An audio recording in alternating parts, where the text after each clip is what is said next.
Previously on Saving Throw Society. Our story began years in the past with a look at the complex and often difficult process of immigration from the Feywilds to the material plane of New Orleans. As more Fey crossed between worlds, a new organization was established to regulate and oversee that transition, known as Jazz. Among those arriving was a young newcomer, Onyx, struggling to find her place in an unfamiliar city. After a chance meeting over ice cream with Zeb, she found herself overwhelmed during a baseball game, lashing out violently at a man in the stands. It was that same friend who managed to bring her back to herself before things spiraled further out of control. By day's end, the two found themselves back at Cold Springs Cold Brews, where a simple job application for bar security would set events in motion that neither would have predicted. In the present, the aftermath of the battle left the Feywilds reeling. With leadership change and uncertainty looming, a new ruler of the Twilight Court, Al, called for a war council. Representatives from the great courts were appointed to positions of power, but one unexpected choice of a leader of a lesser court sent whispers throughout the assembled nobles. As Ensemble returned to their quarters, they were confronted by a familiar face from their past. Elsewhere, beside the reflecting pool, troubling visions and dark omens were discussed between Chomp and Selnway as questions about the future began to mount. But not all conflicts are political. A difficult conversation between Al and Lena turned into an emotional confession when Al admitted to having feelings for both Lena and Leanna at once, earning a swift punch in the face for his troubles. Yet even that chaos would be overwhelmed by what came next. A wedding brought together by friends, family, and allies in a rare moment of celebration, but before the valves could truly settle, horror struck. Hangmen poured into the halls, possessing Faye throughout the gathering, turning joy into panic. As the situation spiraled out of control, Selnway unleashed a tremendous display of magic, buying precious moments for the heroes to escape. But where did the hangmen come from? Why attack now? Why do the visions of the reflecting pool truly mean? And who can be trusted on this newly formed war council? Find out today on Saving Throw Society.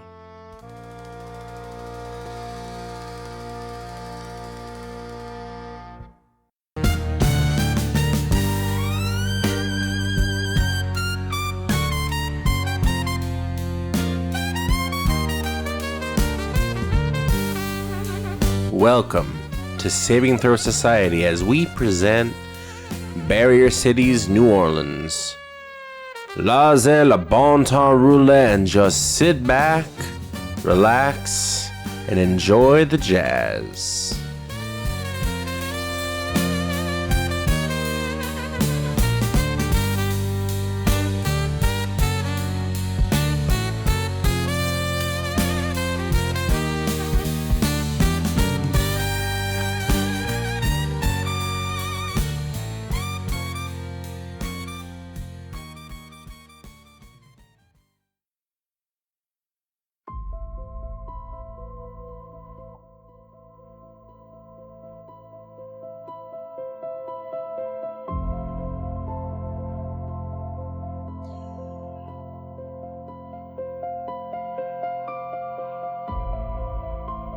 Zane heads out from the front porch of the Cold Springs house. Some could call it a mansion, but all those old houses in the Garden District kind of resemble mansions when you think about it, and it makes them less like mansions because there's so many of them. He just left Zeb with the hat that had become so symbolic of his being, his look. And it is the last time that Zane sees Zeb for probably a long time. Zane heads through the city into the French Quarter. He always thought it was so funny. He passes Cold Springs Cold Brews while he's walking. He doesn't stop. It's not where he's headed. It's not his destination. He keeps going down side alleys. He cuts through a cemetery. And in the cemetery, he turns to one of the above-ground mausoleums and opens the grate that opens the main door. He goes inside, and inside is not a mausoleum at all.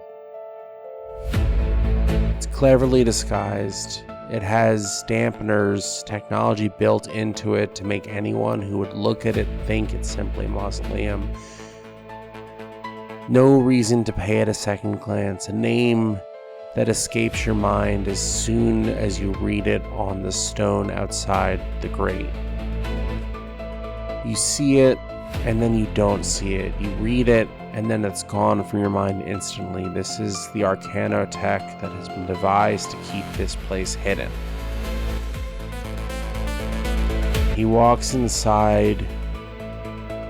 There are monitors and computer screens and videos playing in all aspects of all the walls. Different pieces of technology sit throughout: monitors, sensors, readings, charts, console computing. There are people sitting at many workstations, all working on individual tasks. Some have maps in front of them, some have sort of phantasmal spectrograms reading different readings of EMP and arcane magic pulsing through different points in the city. And standing facing the largest monitor is a man who has such grave presence to him. He has seen so much and been through so much. Anthony, what does Cal look like in this present day? Cal, he has been at the forefront of a sort of resistance of his own making for quite some time. He still sports the hat he wore when he was just a simple ranger in the Appalachian mountains, just hunting out there. But he's wearing more of a fine suit, not businesslike, but more of it's a status symbol. He, for his age, he looks surprisingly young. He has to be pushing through his 90s right now, but he doesn't look like he's older than maybe mid-20s. So he looks even younger than the last time that he would have appeared in public. Last time anyone would have seen him, he would have had a lot of gray in his hair and his beard. He was late 50s, early 60s then, and I don't know, maybe he's got a nice health regimen, but he's looking great right now. Zane walks in. There's a large sort of metal table, sleek chrome appearance, reflective. It's a long table, chairs spread out along all aspects of it. In the chairs are projectors from the seats. This is not your standard business table. At each of the seats around the tables sits a projection of someone else from different cities across the country and across the world. Different languages are being spoken, different dialects, different accents. Cal turns around, you turn around. You see Zane has arrived. What'd you say?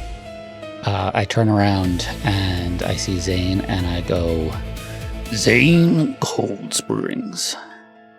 Well, it's a good thing you're on time. I wouldn't want you to have missed your first meeting here.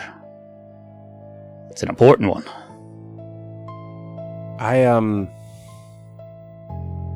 What exactly am I doing here? I mean, I think everything's been moving smoothly. I think everything's been going according to the plan. Everything's been going smoothly, and I am a firm believer in rewarding those who I feel deserve it, and by no small gesture do I feel like the amount of success we've had here in New Orleans has been thanks to you.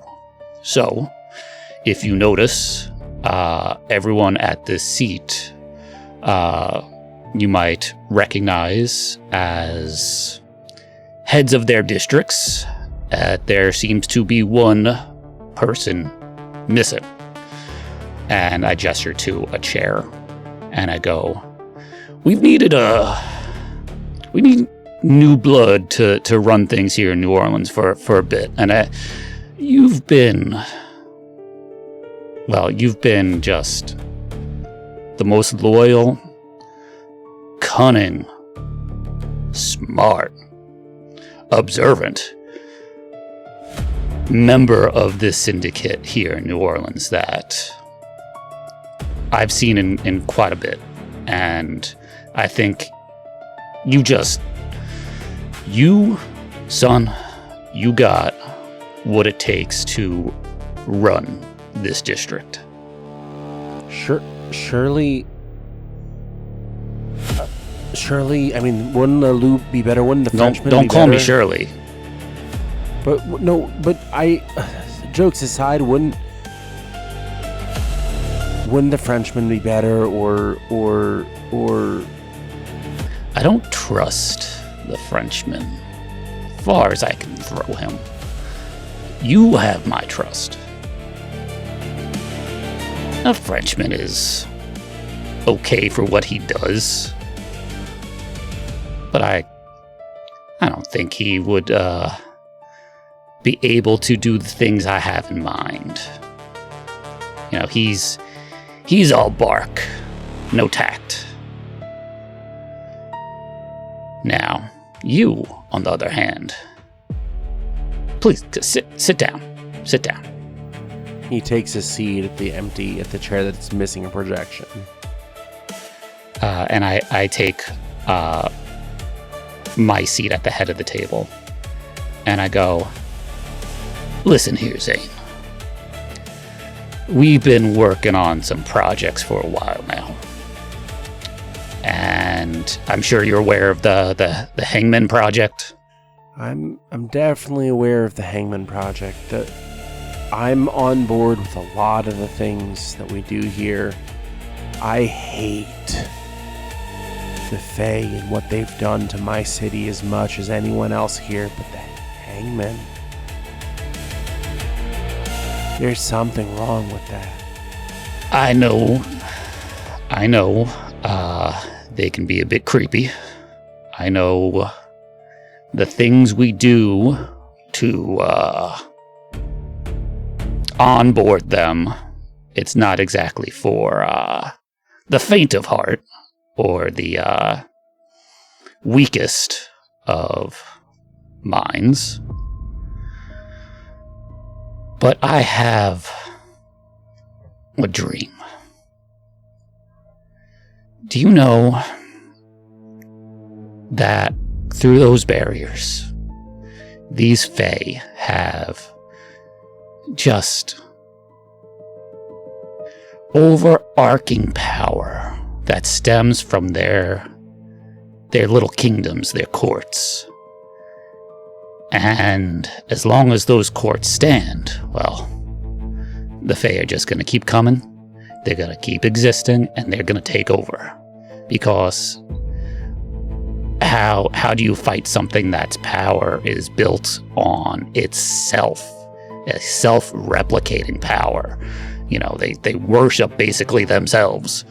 And the Hangmen, you might not like the Hangmen. Might not like how they come about. But we're gonna need a strength like them for the war that's coming. And we're going to bring that war to them. I want to take these courts down, piece by piece, brick by brick, until there's no more power left in them. So that way these things just go away. You understand what I'm saying? I think I understand. We gotta free the city. We gotta free the world from this invasion, this occupation. They don't belong here. No, they do not. They do not belong here. And as long as they keep coming, we're going to keep stopping them. And that is why we need the power of the hangman. The hangman can cross those barriers. Eventually, we'll figure that out. And they'll be able to infiltrate these courts and take it down from the very top itself. To do that, we're going to have to shore up their numbers. We need more. We need more hangmen. And I need you to spearhead that. I don't trust anyone else to do this. He immediately takes out a sort of tablet device. I have kind of an idea of how we could accomplish that. There's hospital systems tied into prison systems. When an inmate gets a terminal diagnosis, they're kind of just left to die. I think that those kinds of people might be beneficial. Well, now. And here I thought you were irked out by them, yet you come in here ready, just firing off ideas. I've always prided myself on being observant, being an idea man, and what else could I do if I'm being given an opportunity to get our ultimate goal across, and this is the way through to it? You always have to be quick on your toes. That's right. That's right. And I look at everyone else at the table in their little hollow projecting, sitting in their seats, and I go, Can you tell now why I wanted to put Zane Cold Springs, bar connoisseur, in charge of this project?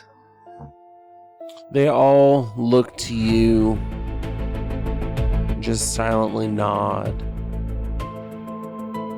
It's not their place to speak right now. This is not their conversation to have. But they all nod at you. See, they all agree you're the best man for the job.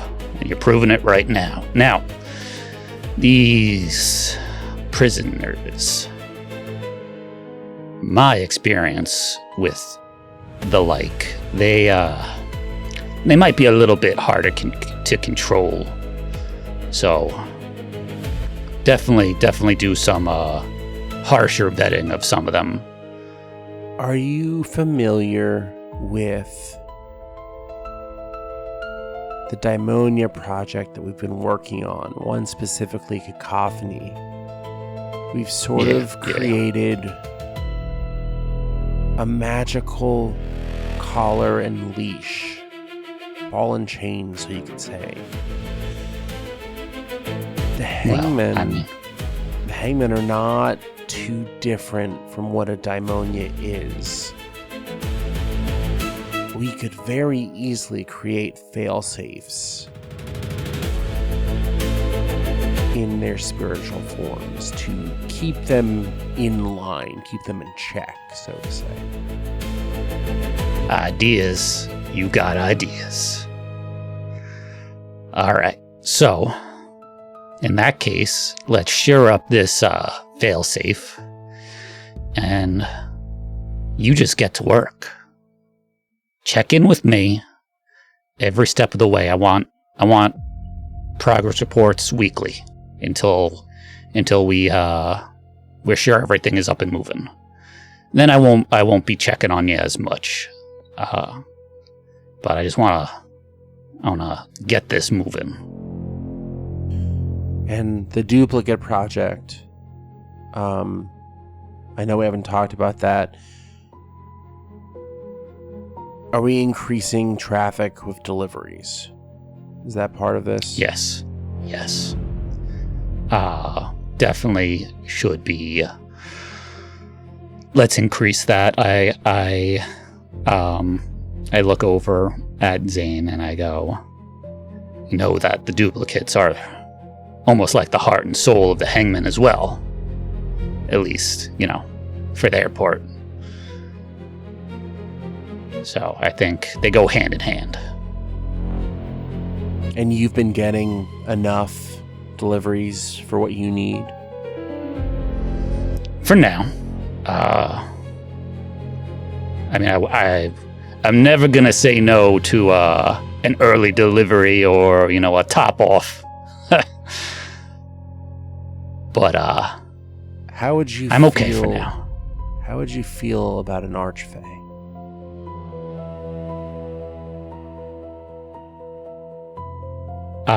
I kind of go still, and I go, do you? The goal is to get to them, but what do you mean for what we're talking about now? How would you get an archfey? It's not quick, but I have an idea that I think could work to not just take down one archfey, to take down all, or almost all, of the archfey. Cal gets like a smirk on his face, and I go, Zane Idea Springs. All right, let's talk. And the scene sort of blacks out there and fades away.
Amandine Boudreaux did not run. She cut herself free. The syndicate had already written her future, etched it into expectations, sealed it in quiet threats, spoken it through her father's certainty.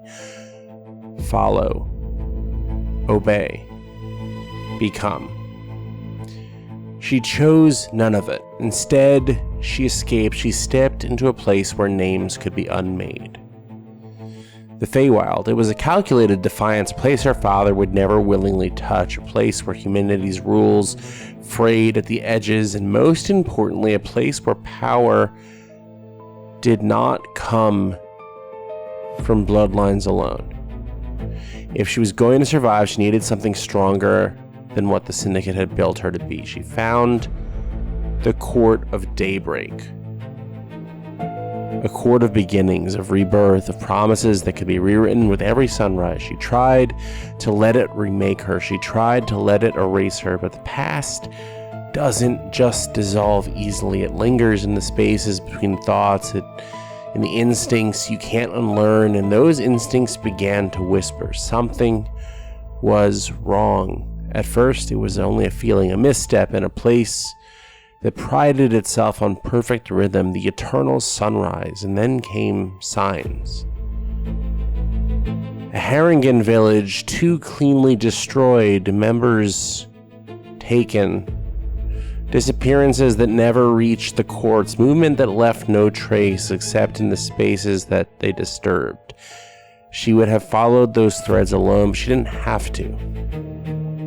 The messenger found her, or perhaps he had always been there, waiting for her to notice. He moves through the courts without resistance, unclaimed yet unwelcome to none. He spoke carefully, never giving more than he needed to, always asking just enough to guide her, thinking without forcing it. "You already see it," he told her once. "You don't trust what you're seeing, but you see it." And so she learned to trust it. Under his guidance, under her instincts shaped into precision, patterns emerged, connections formed, and the truth revealed itself. The Syndicate had found ways into the Feywilds, not by force, but by patience. They weren't raiding blindly, they were studying, mapping weaknesses, testing responses, positioning themselves inside fractures that already existed. They weren't preparing for war, they were preparing for a moment, a single devastating action, a gathering of the courts where Archfey and power would stand side by side, and in that moment the Syndicate would strike. Clean, efficient, final. They won't destroy the courts. At least, I don't think they will. Amadine says this, the realization setting into her cold chest. The messenger watches her closely. "No," he says softly. "They'll remove the ones holding them together, and the rest will collapse on its own." The timing of this could not be worse. The Trickster and Hollow Courts are at war. The Severed are spreading unchecked. The Twilight Court's leader is dying.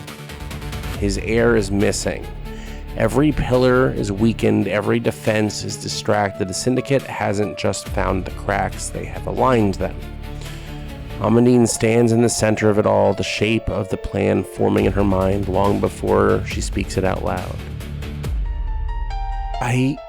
I can't stop them. The worlds feel like the failure in her heart. Messenger stands quiet, doesn't disagree, until he says, "No, you can't." Silence stretches. She thinks. The Twilight Court heir had just returned, days ago. "They'll do it at the wedding." Messenger nods. "Yeah, they will. But you can decide what happens after."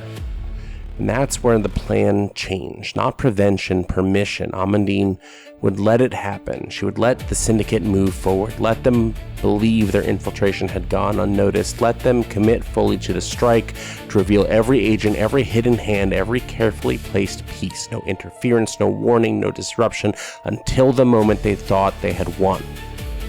Because only then, only when they had taken the Archfey, whatever form that taking required, would they be fully exposed, fully vulnerable, and fully present. They won't scatter if they think they've succeeded. They'll consolidate, secure what they've taken, stabilize control. They'll all be there.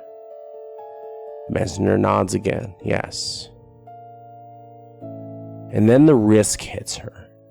If she miscalculates, if the courts fall too quickly, if the Archfey are lost beyond recovery, if the balance broke before she could act, there'd be nothing left to save. But if she was right, "If I get one moment," she said. Messenger looks at her. "One is all you'll have." So she began to move, not to stop the syndicate, but to prepare for their victory. She positioned herself close to the event, close enough to witness the strike, close enough to act when the moment came. The messenger guided her, not overtly, never directly, but always with a careful hand on the scale, ensuring she would be where she needed when she needed to be. Everything converged.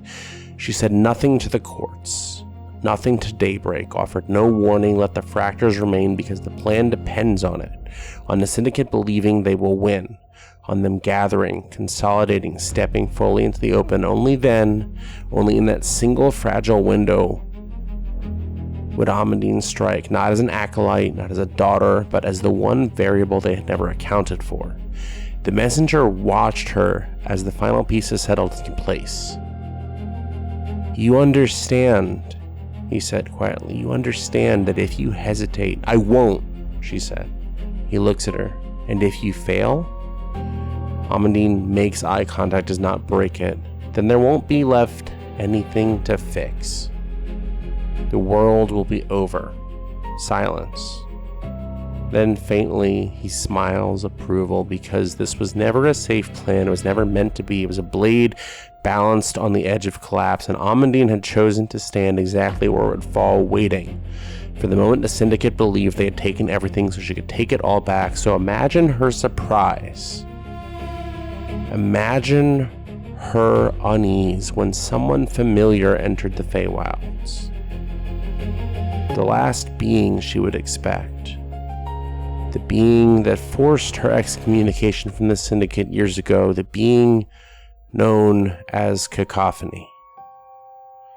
The pieces of her mind start moving, not like gears, like chess figures. What if the same internal disruptance that the syndicate had used for years, the harmonic dissonance that the vessel of Cacophony created, what if that could be the disruptance that she needed?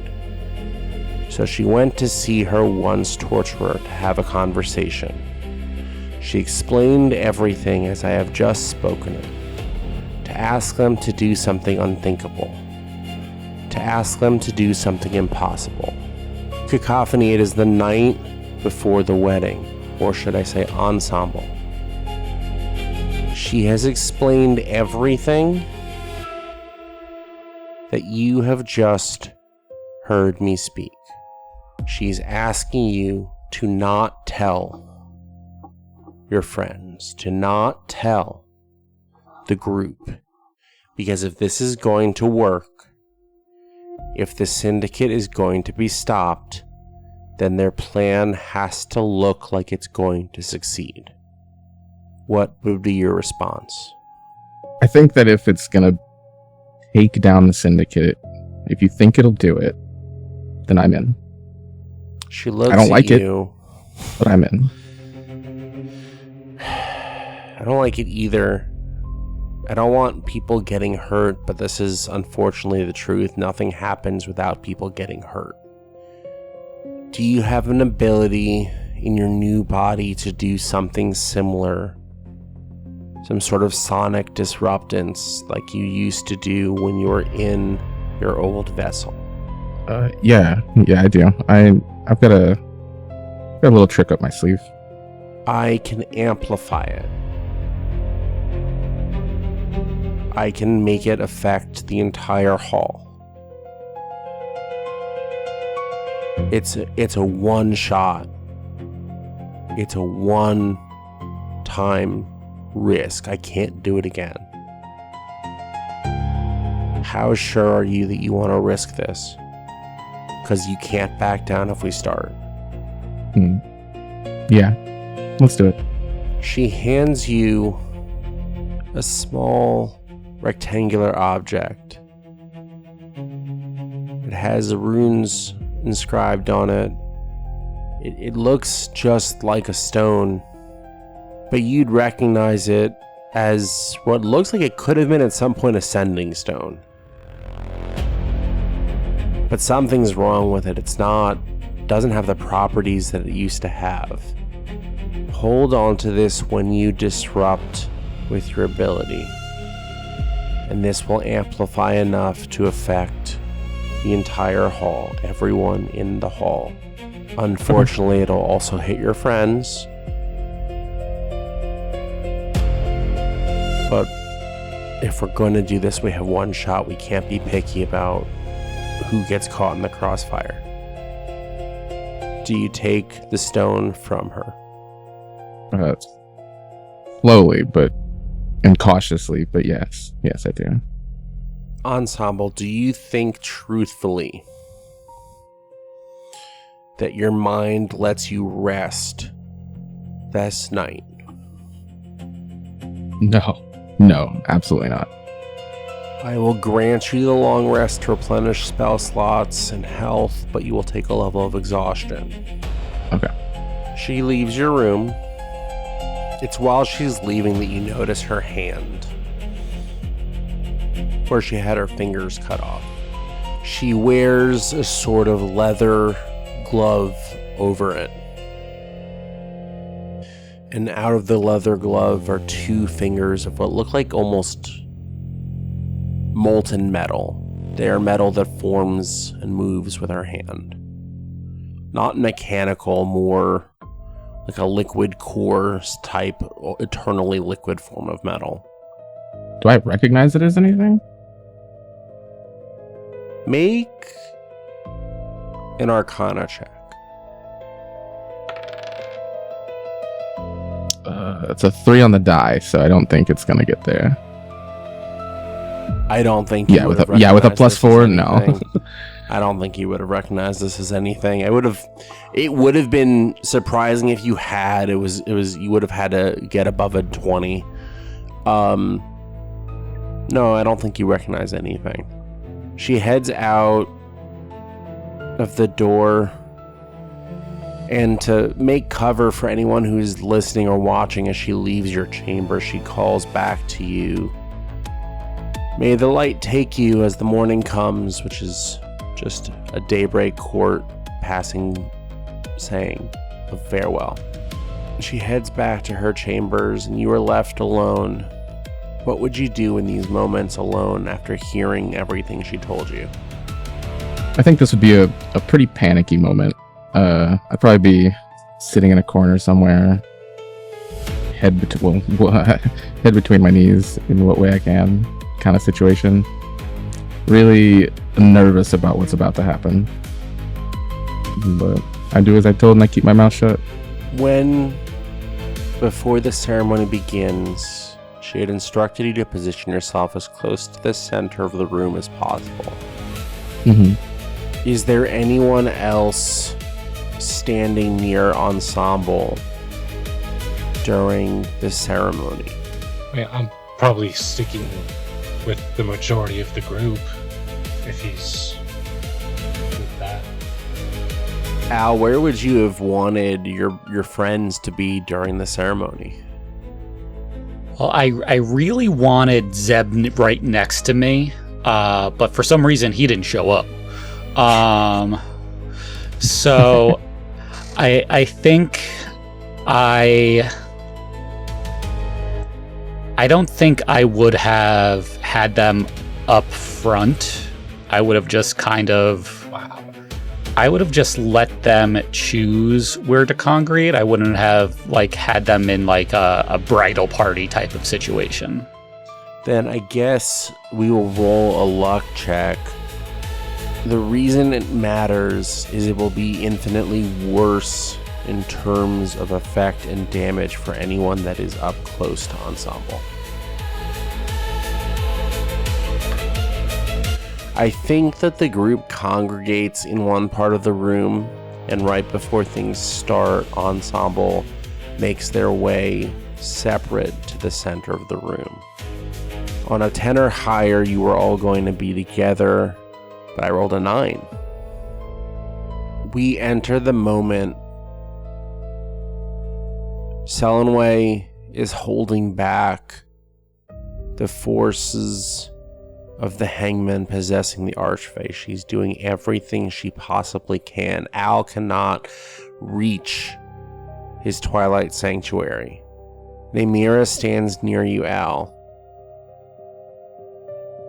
She's unaffected. She's not possessed. Alar, what would you have me do in this moment?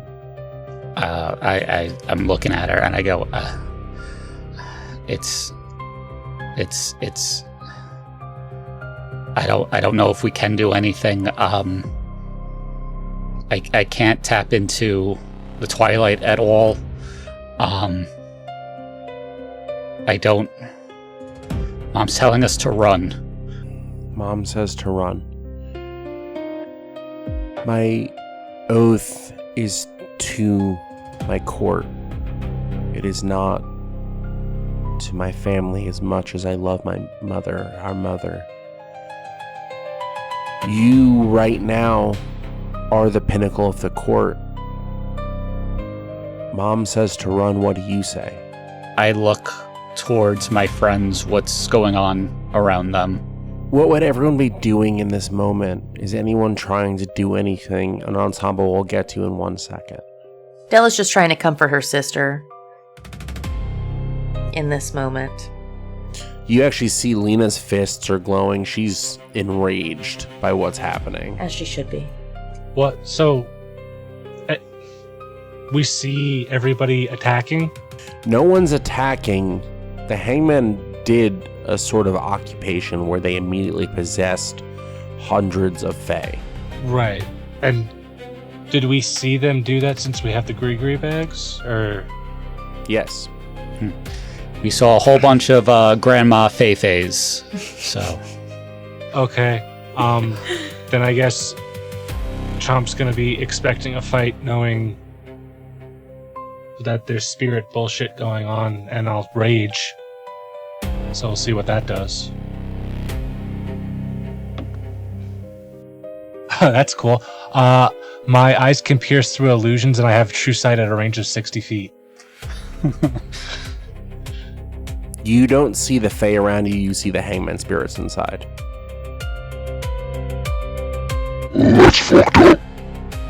Onyx, what are you doing? Or Nyx, what are you doing? Or did it switch back to Onyx after the long rest? It switched back to Onyx after the long rest. So Onyx, what are you doing? I think I'm gonna look to Al for a cue on what we're doing, but I will have my sword and my whip drawn. Ah, fuck, I forgot to put the whip in your beyond. Okay. I noticed. It's okay. You see Al notice that your eyes are no longer black, and it's just like, bad guys, my wedding. Cheater. I'm catching up. Ensemble, you hear... It almost sounds like she's standing right next to you, but Amandine, you hear a whisper into your mind. Do it now. Do it now, quick. Do it now. She's going to give you advantage and an additional +5 on top of whatever you roll. Okay. 17 plus 10, 27? It's a big number, Samson. And they're going to also roll a con save.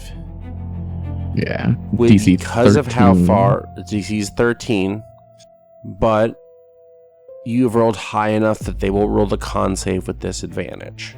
Let's go. Nice. Does this mean everybody here also has to make this con save? This means that everyone in the party also has to make the con save, except for... Sorry, guys. But we get advantage, right? Well, Al does. He has a moth. Yeah, I have a moth.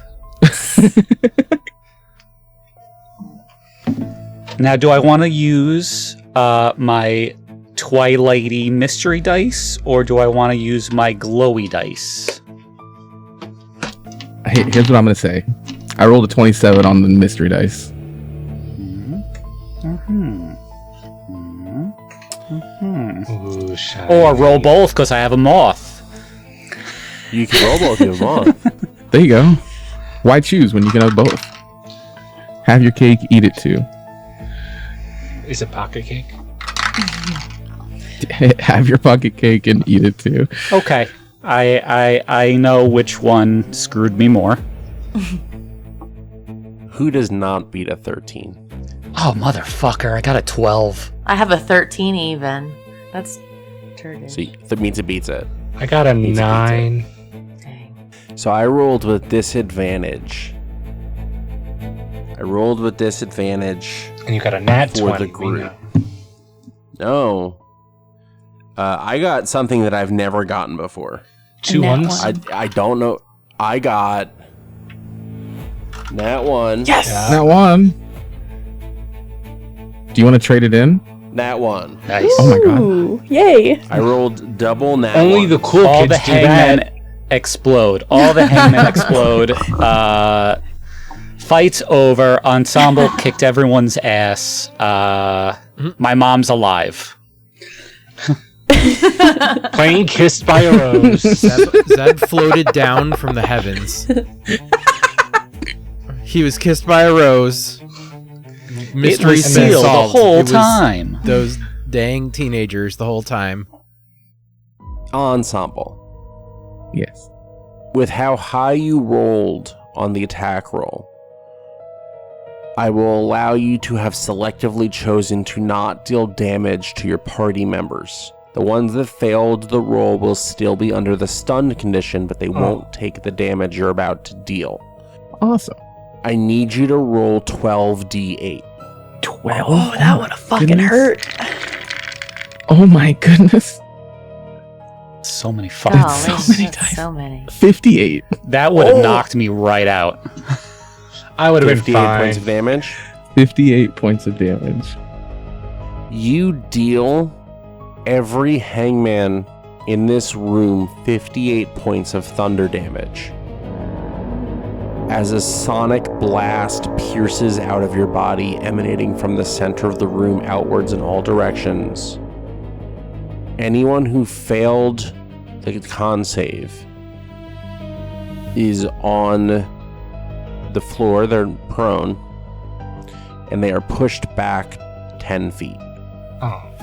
So there's a 10-foot barrier of empty space surrounding Ensemble Around right now me? from where everything just pushed back. Hey, Samson. For the mind's eye of how we're set up, if I was still like at like the altar-y spot, right? Was that right in front of the reflective pool, like the Yes. Cool. So what happens to me, Samson, as I am shot? Oh into the wall? no! What have I done? Let's establish everything else first. We'll address you in a minute. That's not a good sign. Okay. That's not a good sign at all. That's a bad sign. That's a real bad sign. Ooh, quick. 58 points of damage is not rolling super high for 12d8. I will say that. Yeah, it kind of sucks, actually.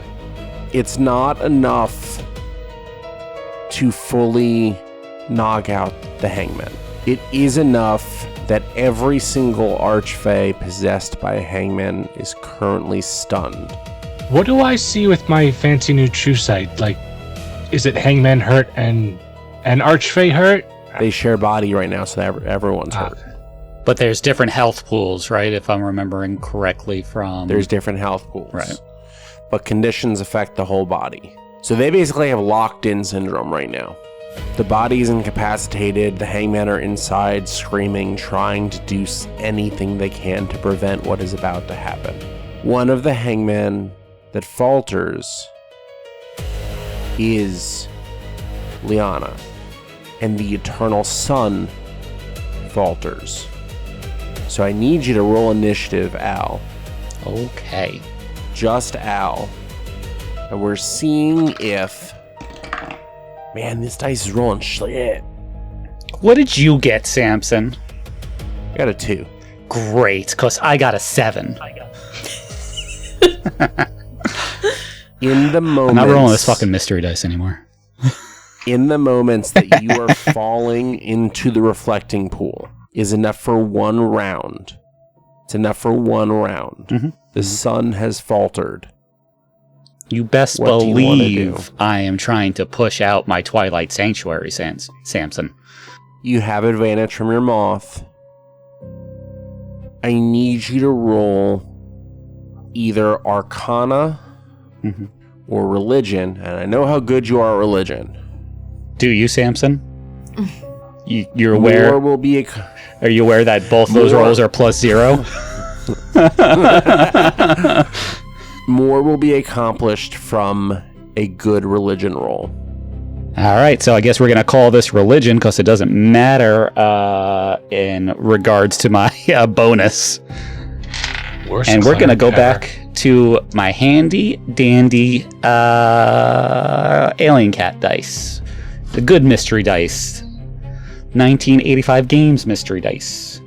And I have advantage, right? Because I have a moth. You have advantage, and if anyone has any way to give him any buffers in this moment, I will allow it. How is he close-ish to me? Will a bardic inspiration help?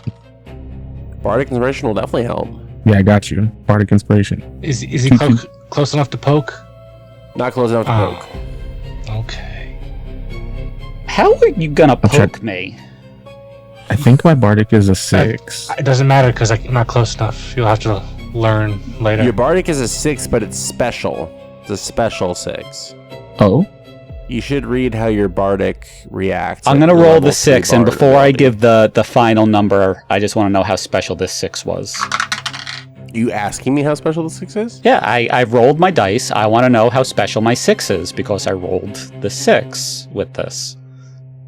Rowan, have you figured out how special your No, I don't see it. I don't see what you're talking about. You have a special subclass feature.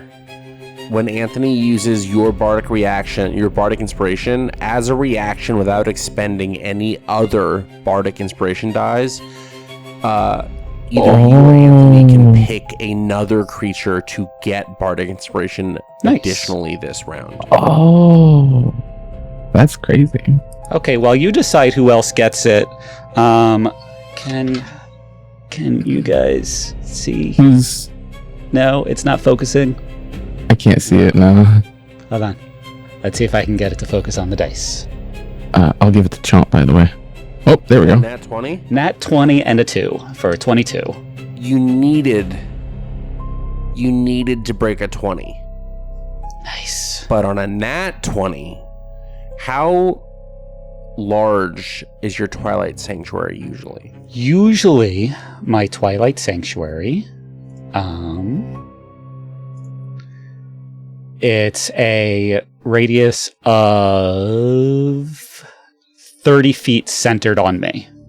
Which isn't very large compared to this hall. Right. It is large enough to encompass your friends, including Ensemble, your mother, Mama, your sister, Liana, and all of the other Fae in that perimeter.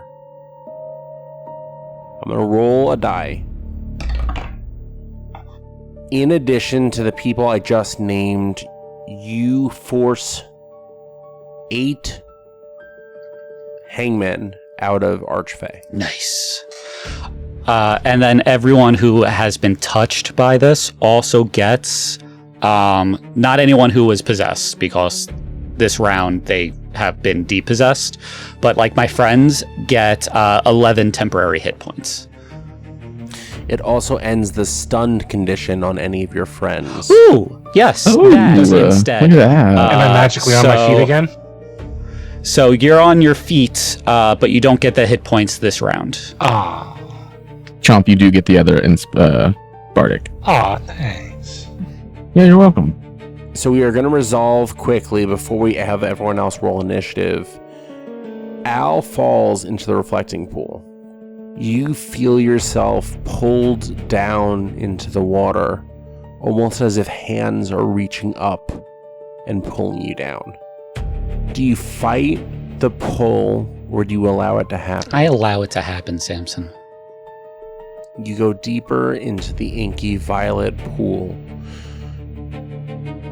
So dark that light almost can't reflect off it. And all of a sudden you begin to hear a voice in your mind. Because Not quite 24 hours has passed yet. And you have entered a different realm of existence in this moment. You shouldn't be here. You need to get back and defend the realm. Who? I know. Who's there? I don't think I. Samson, do I recognize the voice? You recognize the voice. Dad? The wrong son lived.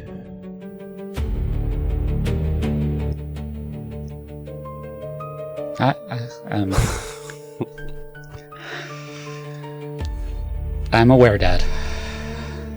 No, you're not. Prove me wrong. Make me wrong.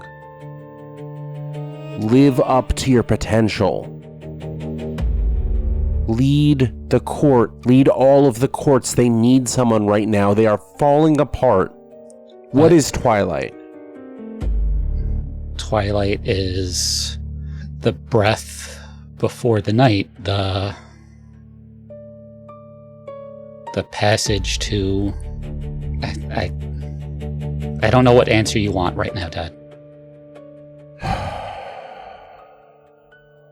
Then maybe you can't prove me wrong.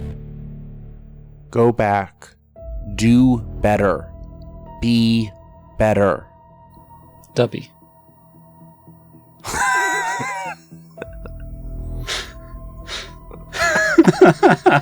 Look at Eric. That was beautiful. God, that was great. So dumb. You have so many of them. How many do you have? Not enough. Bro, I haven't even bought one, and you have 4. Well, I got the first one, and then I wanted one when I got the shaker, and then you told me that the buy one get one free deal, which is still going on, I'm sure. And they're all delicious, kids. They are really good. I'm drinking one right now. Samson, ruined such a serious moment. Anthony started it. what does my ghost dad want from me? Make an insight check if you want. I want because I don't know what he is actually trying to get me to think about right now.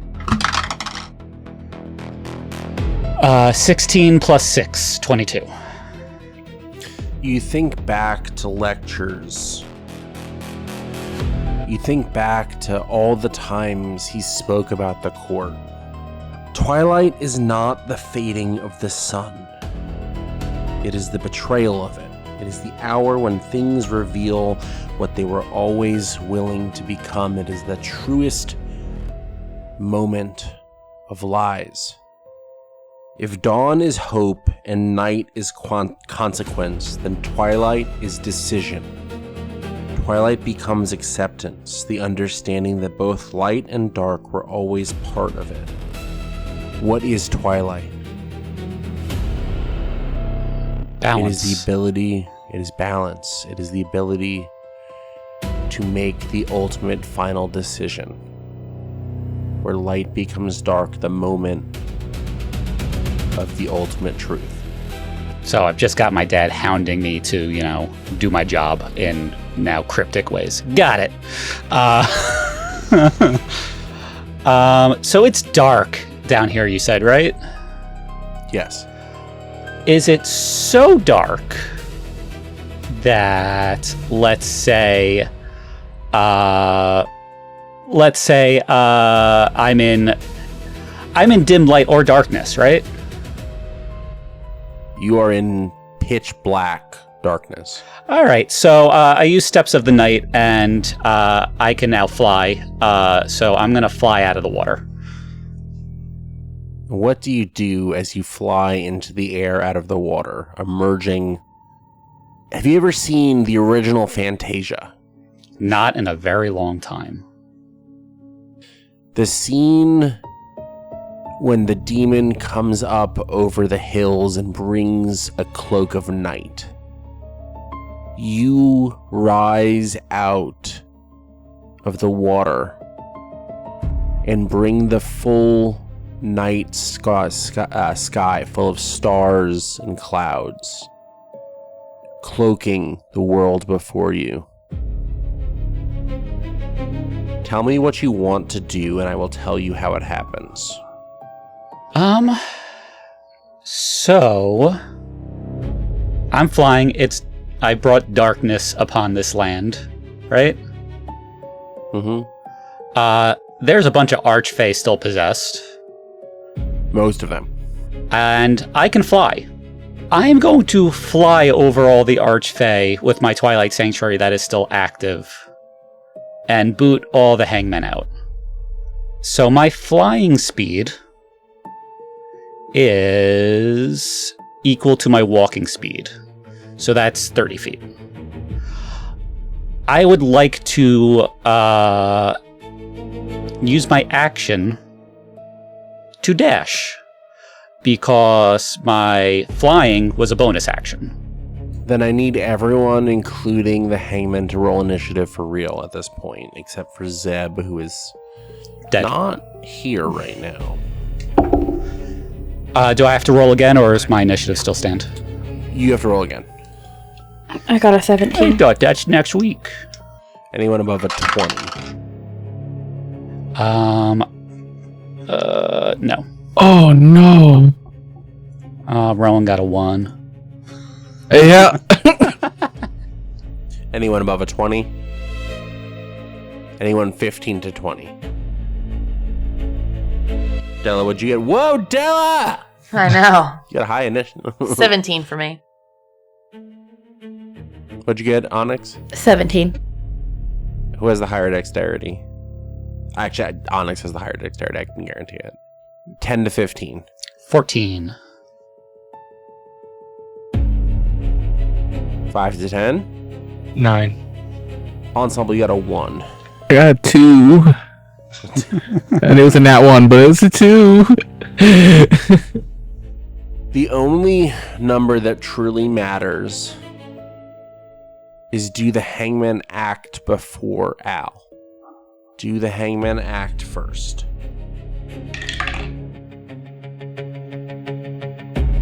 So the hangman rolled a 17 on the die, which means they're going to roll to get out of stun. Silvery barbs. Do you have silvery No, barbs? absolutely You're a not. Barbarian.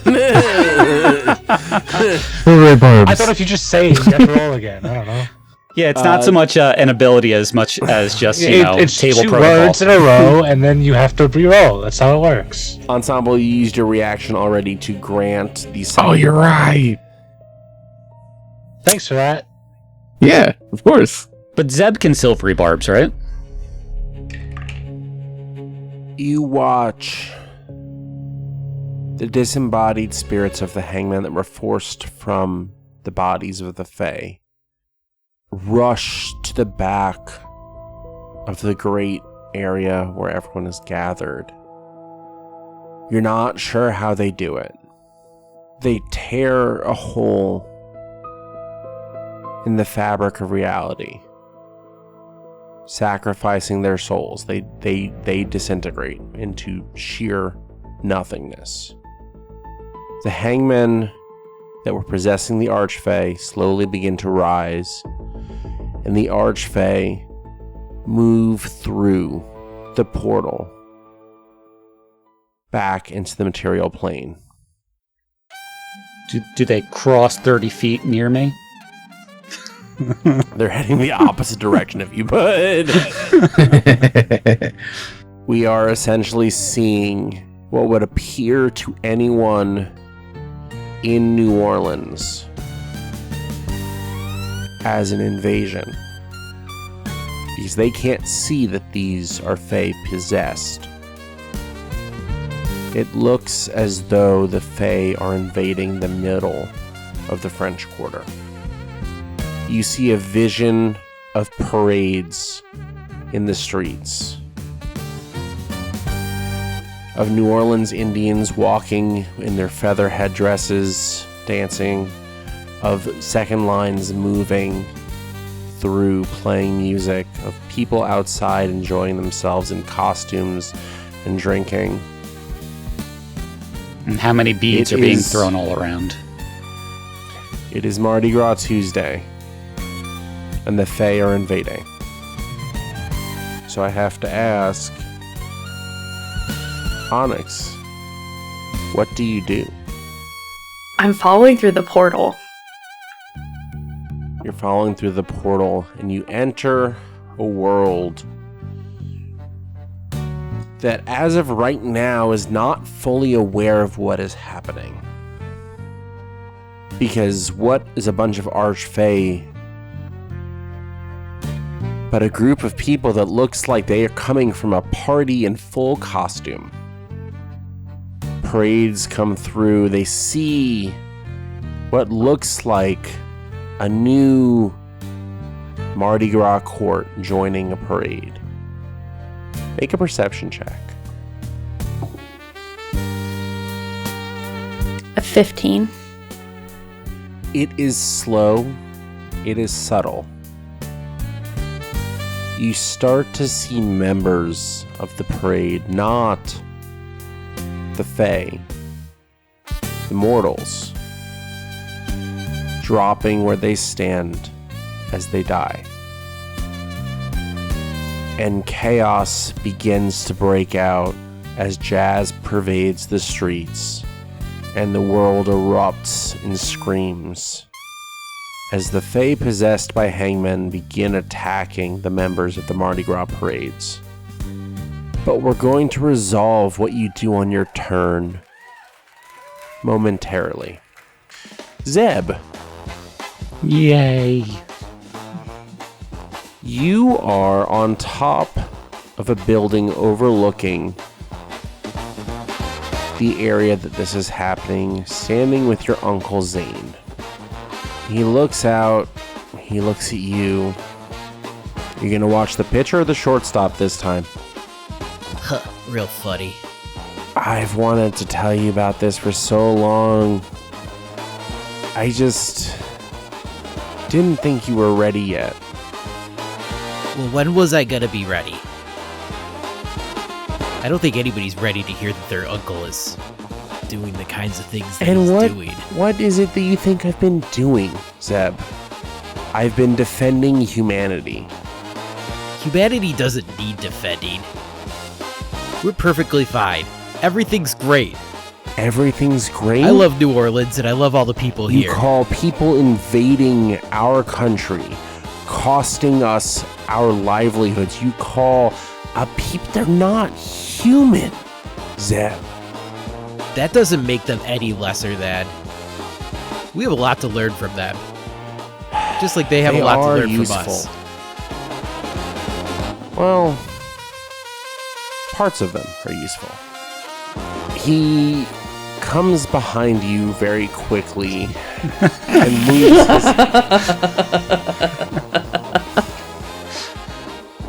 I didn't know he's that kind of uncle. He puts his hand over your mouth. You're covering your mouth and nose. Mm-hmm. Oh no. Just warnings all over this section. We're getting canceled. We're getting canceled now.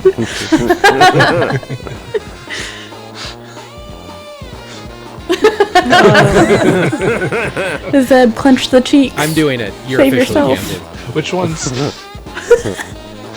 Would Zeb gasp inwards as he is basically being suffocated to try to take in as much air as possible? He's as his hand is covering his mouth, he says, "Man, this would be way cooler if you were a wizard." Zeb, you inhale a powdery substance and begin to lift into the air and fly as you inhale pixie dust. Weirdest roofie I've ever heard of. Cocaine's a hell of a drug. He lifts up into the air next to you. It's It's not going to be safe anywhere that's structural, probably for a while. We need the world to believe that we are at war, so that the other barrier nations and the sovereign nations of not barrier entities will send their armies. We need them to believe the Fae are the enemy. And how do you propose we do that? Oh, we're just gonna watch, Zeb. We're just gonna watch. What am I looking at? Do I see that portal that Onyx just walked through? Yes. Can I roll perception Yes. to see if I see Onyx come through? Yeah. 13 plus 5, 18. It's really hard to miss a big ass sword and old chain whip. And how able am I to control my flight? Yeah, if he Roll thinks happy acrobatics. thoughts, does he have better control over it? Okay. 6 plus 2, 8. You're like a foal with new feet under you. Dang. Okay, and how far away am I from the portal? You're probably 150 feet in the air. But what's the range on those guns? Well, I'm not trying to shoot Onyx. Yeah. Nope. We don't know what your uncle did with you while you were missing. You could have changed sides. So Zeb looks at Zane and says, "Okay, now, if you really want me to help you with this, I'm gonna need to see things a little bit more closely. You know how I like to investigate and figure out how things work. Can we get down to the shit and just kind of see what's going on?" Roll God. deception. You don't know that he's being deceptive. Give him the choice. He Or could, he could be. persuasion. You can do persuasion or deception. Well, it's the same either way, so here we go. Okay. All right, Zane I will got a roll 17. insight. Oh shit. That's 17 plus 0 is 17. I think that Zane is pretty blinded by bloodlust and excitement at what is about to happen. He 100% is like, you want to get in there? We're a little too far away to fully enjoy this, I think. And he takes you down to get closer. How close do you think you persuade him to get?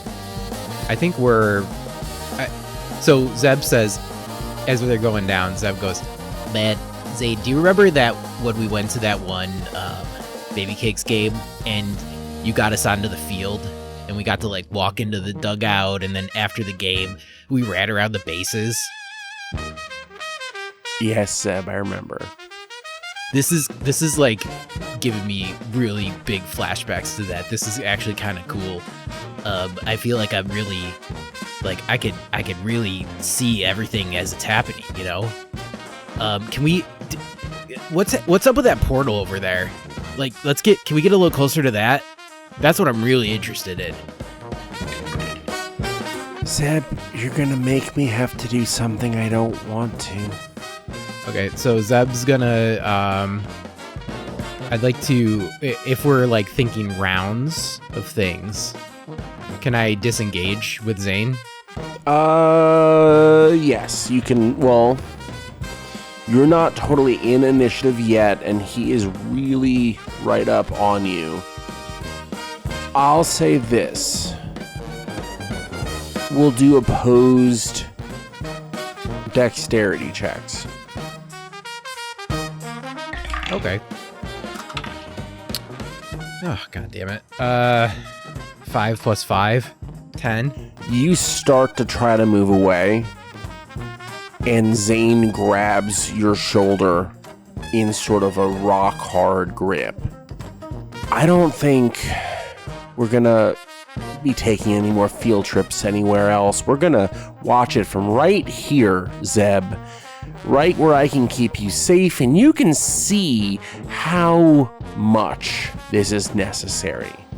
Okay, great. I shoot Onyx. Fair enough. Damn Damn. All right.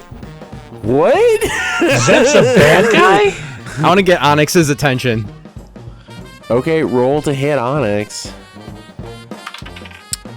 11 plus 5, 16. That does not hit, but it catches my attention. Just like You he hear a planned. gunshot. Maybe it You hear a gunshot. maybe it whiz by grazes. You hear, Onyx, you hear a gunshot whiz by you. Okay, can I look and see where it's coming from? Yeah. Can I see Zeb from where he's at? You see Zeb and someone that looks like an older familial version of him flying in the air. Zeb is like... like olive oil from the Popeye cartoon, you know?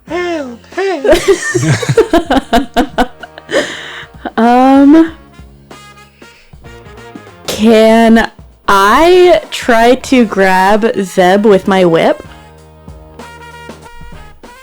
Pull him down like a balloon. Yes, but before we do that, I'm gonna roll roll initiative. And then Onyx, you need to roll to hit Zeb. This is so convoluted. 7 plus 5, 12. Onyx, you are going to try to you are going to try to take Zane with your whip and pull him down to the ground. Zeb, that's what I meant. Zeb, that's what I meant. I don't want Zane, I want Zeb. They're basically the same person. Don't say that. Yeah, Zane's actually a piece of crap. that's what I want to do. Go ahead and roll Only one of these people bought you ice cream. an attack. So it's going to be Big your dexterity plus your proficiency plus 3. So it should be dex plus 6, essentially. Okay. 25. Yeah, that gets him. No, 26. 26. Yeah, counted wrong. And what does she roll for damage for that? Unfortunately, I did. Ow, my ankle. Yeah, you gotta roll something. The chain whip. No. This is the grappling effect. Okay, fine. I'll I- allow it- it. The chain gingerly wraps around his legs. Yeah, and I'm just gonna start pulling him towards me, at least close enough to give him a brief, this is what's happening, everybody's dying. Zane looks at this happening. He did roll higher than your initiative. Oh, suck a fat cock. God damn it. He looks at Zeb and he looks at Onyx. I guess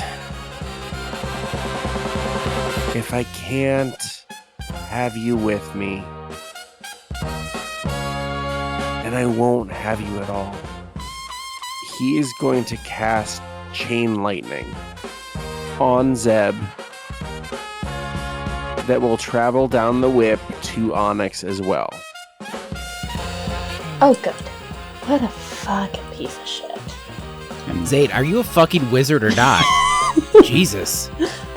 That is going to be many damages. Many. Go for it. How much is many? Like 2? We're about to fight. Zeb and Onyx, you each take 24 points of lightning damage. Cool. Fuck you. I'm gonna do revoke the violence. Make a wisdom save throw. Oh, you got a 4. Okay, Yep. cool. So you're gonna take all that radiant damage right back to you. He takes a full 24 points of radiant damage. Yeah, Well, shit, he takes that damage and he looks pissed as hell. I'm glad we're fighting. Also, I'm gonna uncanny dodge. Okay, so that means you take half, right? 12, right? And Yeah. because you're uncanny dodging, that would limit the amount of lightning that passes through the chain. So Onyx, you only take 12 as well. Yes. And I'd like to, just to add some flavor to it, I want it to be, since I can fly, I want to pretend like I'm sliding in home base. And be like, you taught me that one, Zane. I like to think that Zeb thinks he looks really cool in the moment, but because he still doesn't figure out how to move, it's just like doggy paddling out of the way. He's just like This is this. exactly what I was thinking of. Zeb flying is just him doggy paddling in the air. But he looks like he thinks he's super cool, but he's not. Zeb, you charismatic son of a bitch. Onyx is revoke the violent. Is that a reaction or a bonus action? That's a Still reaction bonus action. to. Yeah, that was a reaction to Zeb getting hurt. I think my bonus action, and then I'm just gonna cast Sanctuary. That's a bonus action? Yeah. Okay. You cast Sanctuary. What does that do in terms of what you were trying to do? So any creature who targets a warded creature, which would be me and Zeb, with an attack or harmful spell must first make a wisdom saving throw. On a failed save, the creature must choose a new target or lose the attack or spell. Gotcha. That goes to Della. So I'm still in the Feywilds, correct? But I can see everything that's happening, right? You saw Onyx throw a whip up in the air and then get lightning electrocuted through it, but you don't see anything else. Oh man. Okay. Does she hear Zeb's cool comeback though?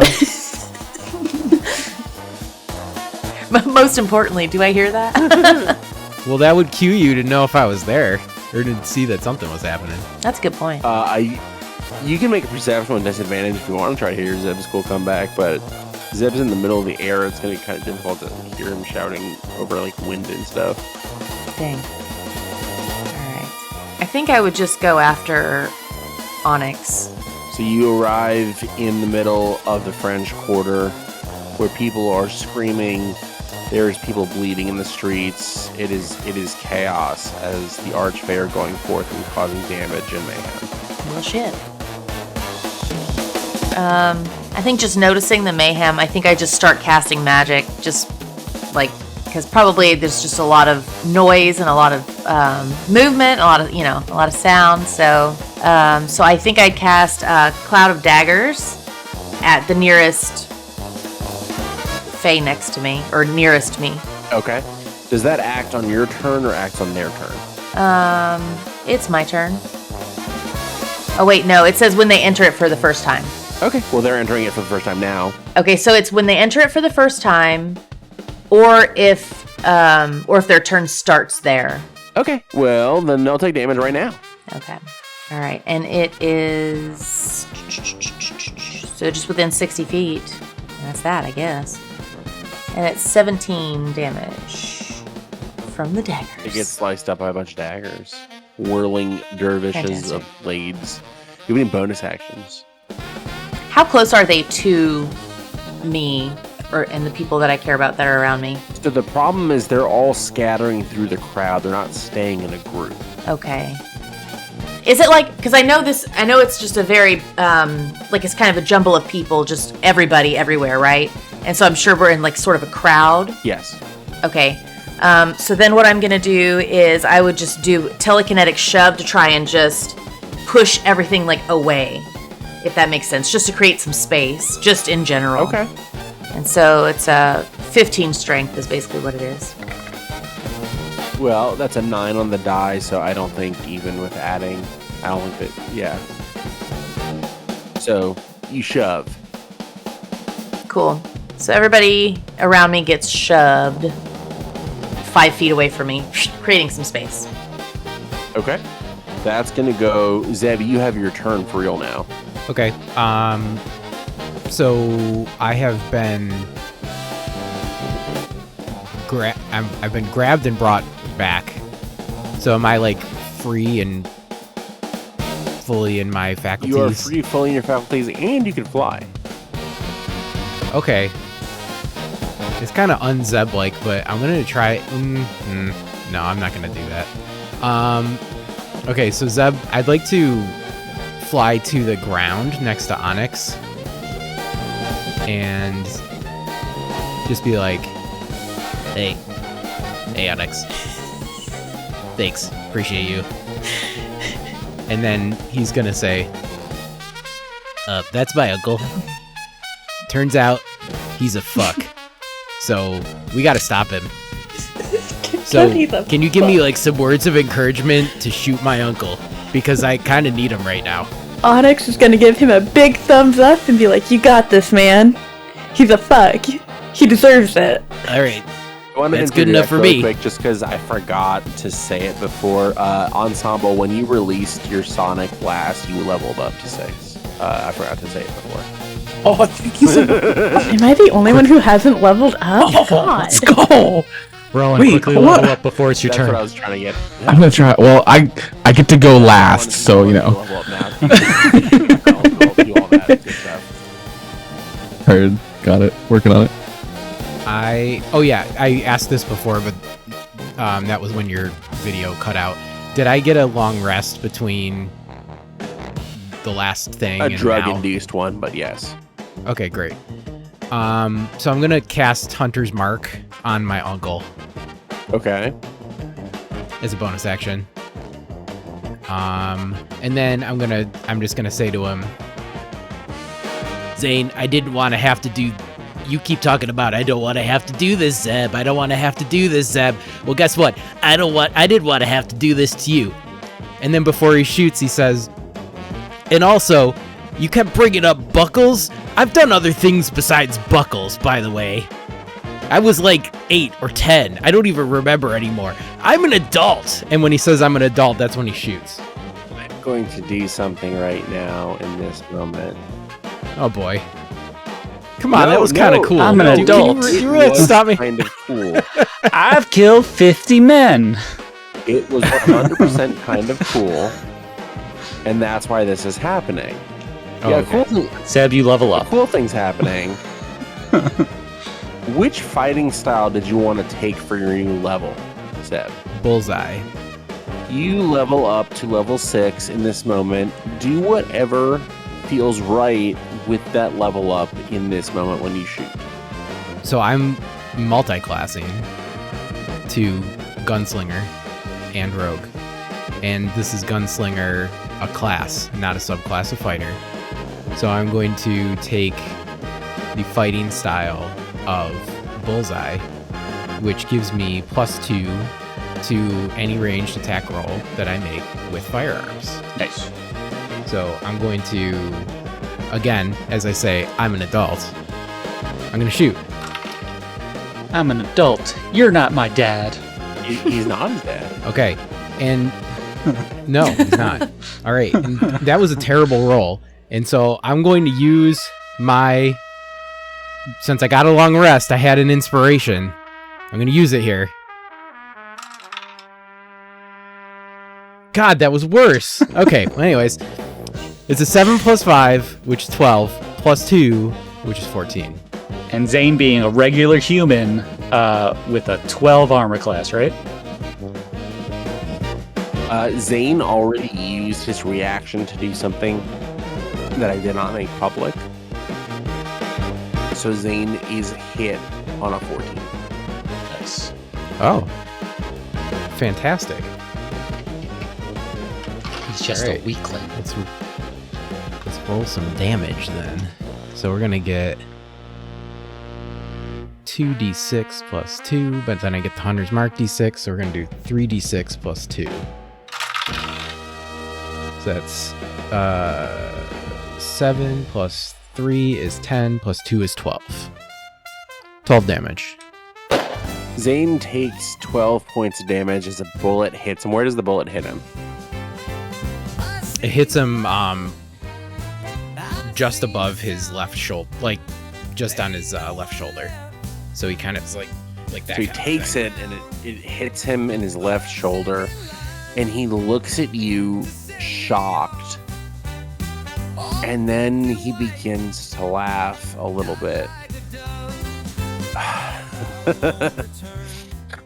Oh, I always knew you had it in you, kid. I'm still holding out faith.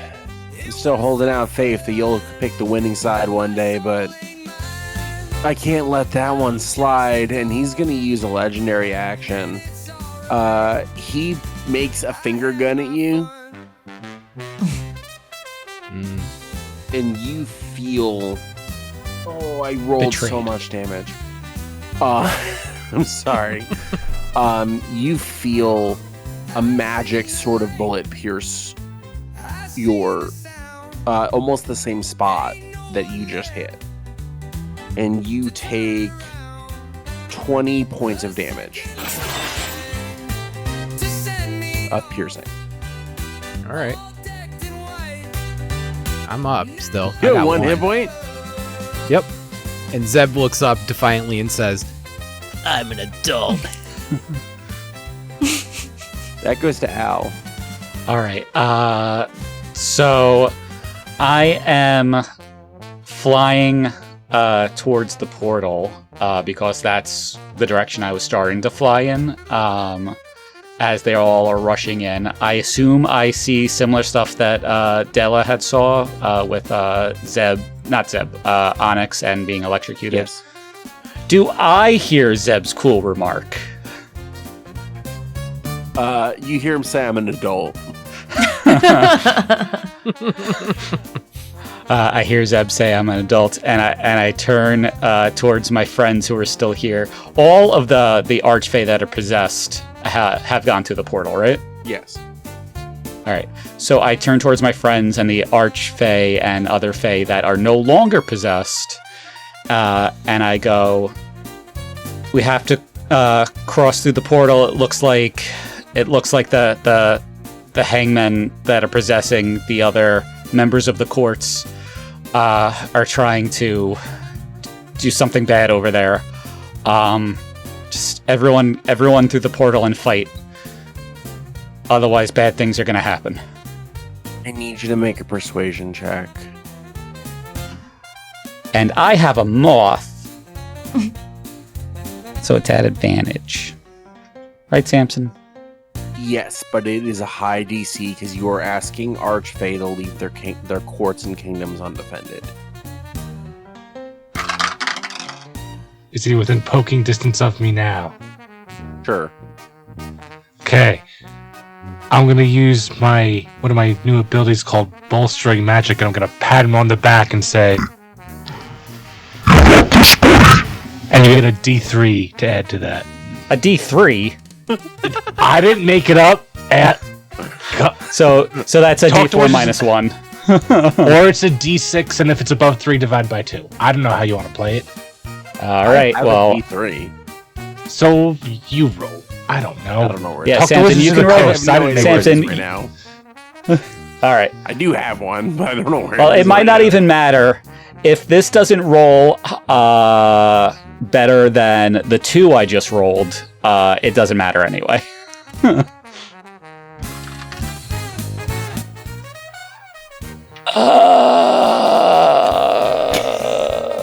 It's a 12 plus a D3. Roll your D3.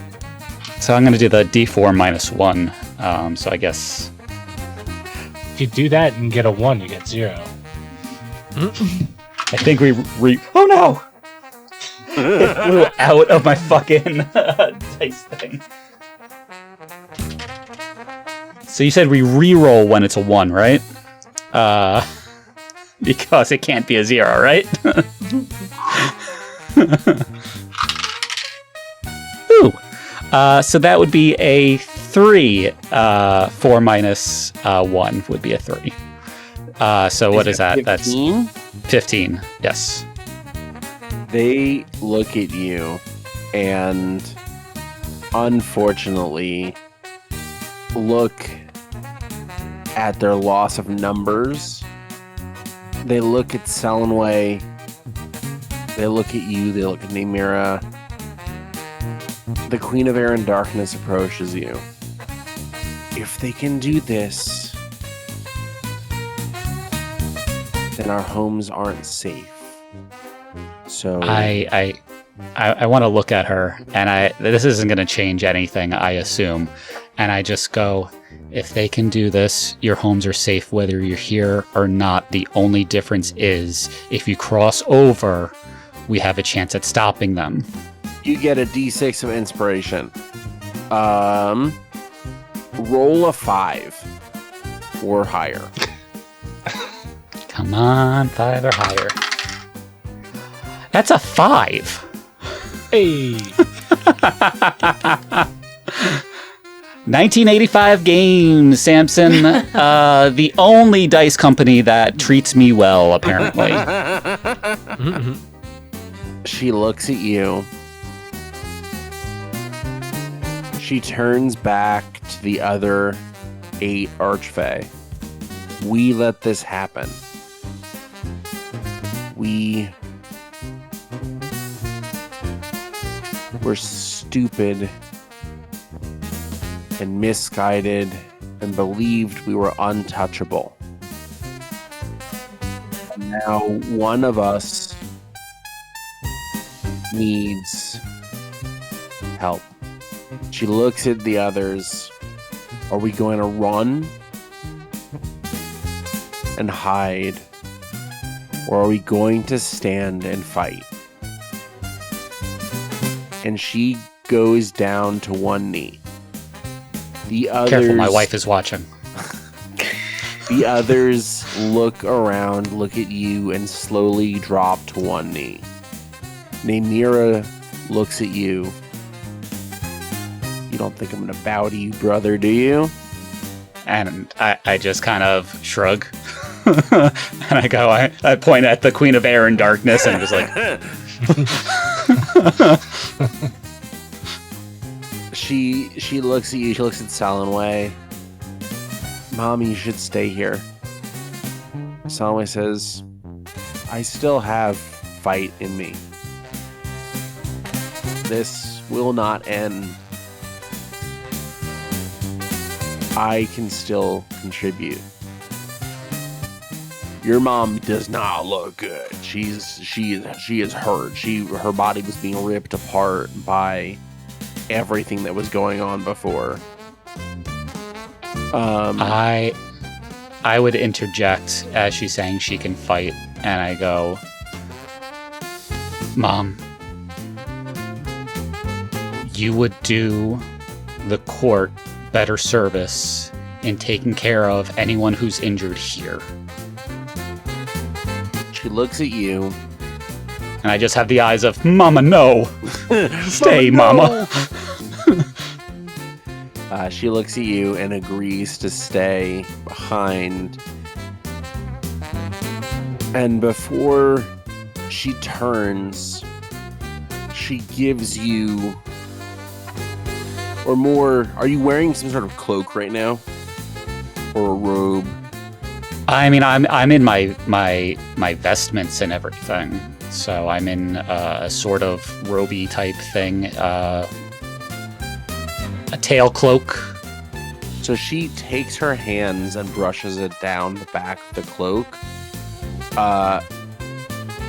giving you a piece of dream magic that you can take with you. Sick. This will allow you to cast Phantasmal Killer once. Before... Sick. Will allow you to cast Phantasmal Killer once before you long rest again. Okay. And Namira looks at you and she says, what's that thing from the stupid mortal movies? Once more into the breach? And I smile at her and I'm just like, when did you watch that?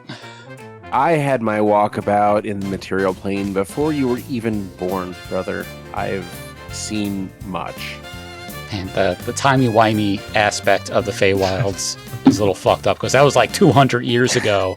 And it's just like... Anyway. You lead an army, small as it may be, of Archfey through the portal into New Orleans. Namira Yes, I do, stepped through in a suit of armor that mirrors the night starry sky, holding a long sword and shield, and summons to her as she crosses through her nightmare and gets aboard, gets a backet, and she's essentially riding a giant stallion made of pure darkness through New Orleans. Nice. Al, do you have anything else you want to do on your turn? You haven't really done actions or anything yet. You've sort of just convinced a whole bunch of Fae to do stuff. So I convinced everyone to do stuff. Do I have enough movement to get through the portal? Yes. Do I have to dash to do it? Yes, because how far back you were. So I dash and I get through the portal. As I exit the portal, Samson, how many possessed people are around me? They are scattering through the city. They are not staying together. So, like, 5, 6, 25? 14. 14. 14 people near me are no longer possessed, as my Twilight Sanctuary is still active. And I still haven't used any action, Samson. So I look around, I see Onyx, I see Zeb, I see someone who looks like Zeb. Zeb, you look like shit. God.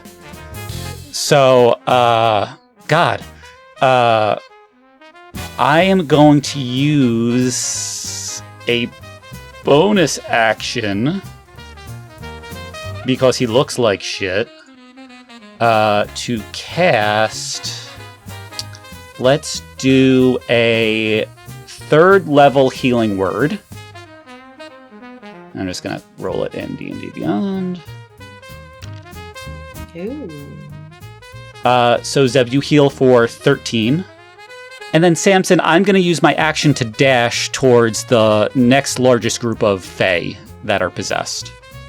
Oh wait, no, I dashed already. You Shit. dashed, yeah. Motherfucker. That's my turn. But I used my bonus action. L, thank you, man. Hey, I'm sorry I missed your wedding. I've got the best man speech in my pocket. Do you want me to read it to you now or like after? After, Zeb, after. Okay. You got it. Liana acts immediately next. She has her own initiative. Yeah, she does. And we remembered to roll it this time. Wrong character, Eric. Wrong character. This is Liana, not Lena. Well, get characters with more distinct names, and I won't screw that up. But for real though, why does she get a turn and my sister don't get a turn? She does get a turn. She just rolled worse. Okay. She does get a turn.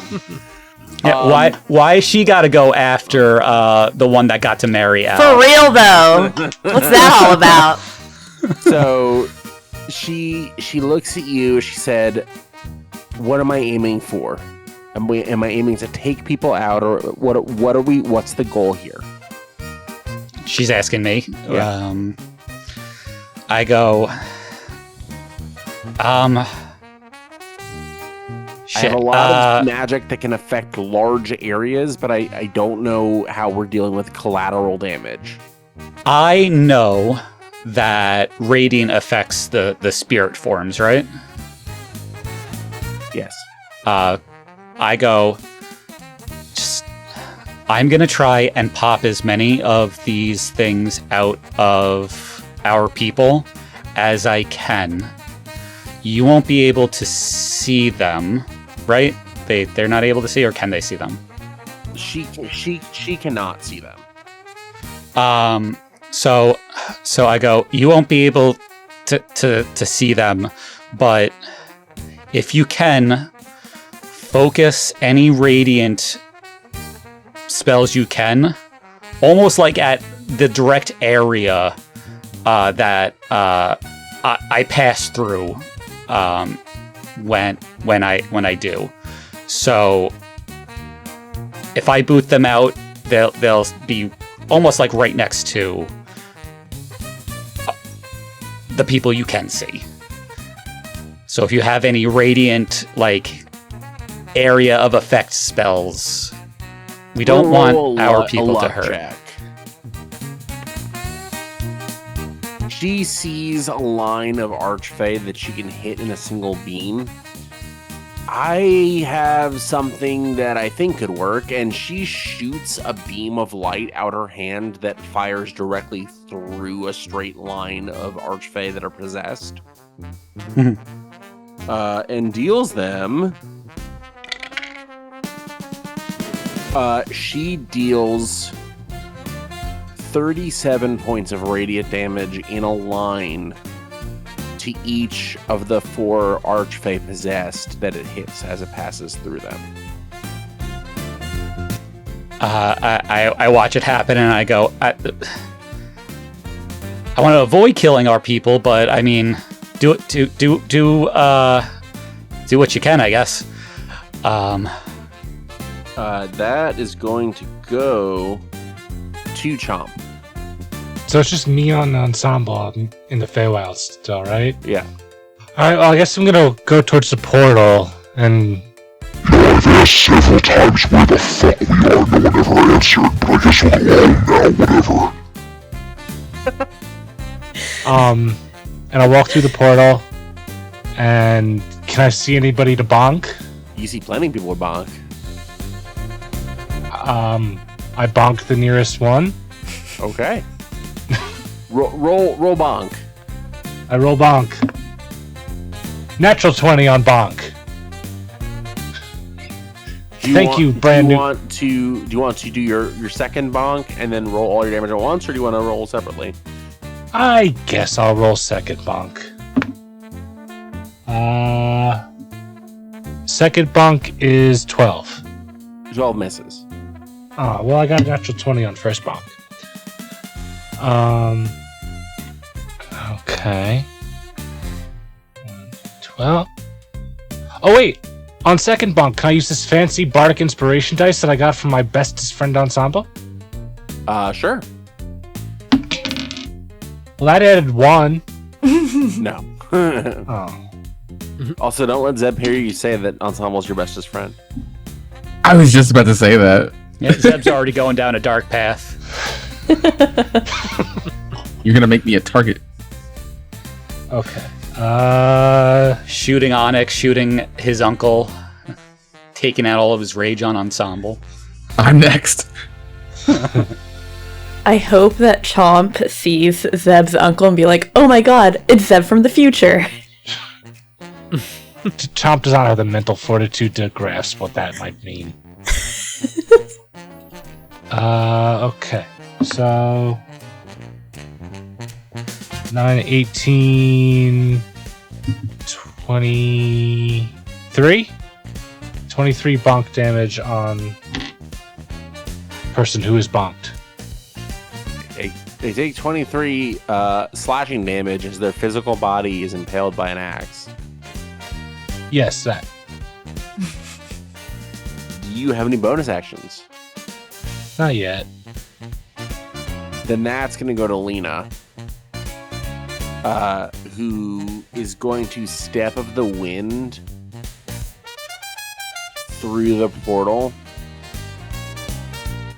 right up to Al and Liana. So now it's just a love triangle fighting happening.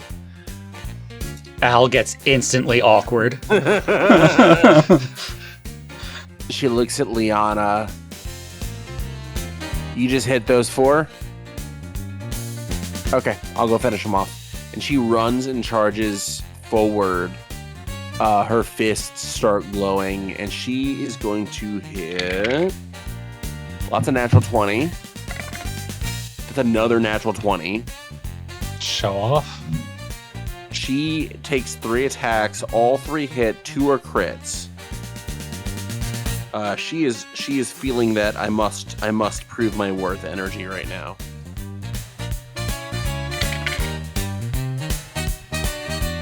She deals 16 points of damage on the first hit. 24 points of damage on the second hit. And 11 points of damage on the third hit. 2 of the Archfey that were already hit by the Sunbeam drop from her radiant damage hits that she just did. And she just sort of stands over their fallen bodies with her fists glowing, just like taking deep breaths and letting it out, and taking deep breaths and letting it out. Clearly working through her own shit right now. That goes to Ensemble. Is Amandine anywhere nearby? Make a perception check. Uh-oh. That's a 4 on the die. I don't think my perception's that great. That's a 6. You don't see her.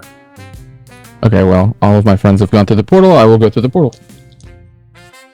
Are there any groups of these Fae anywhere near me?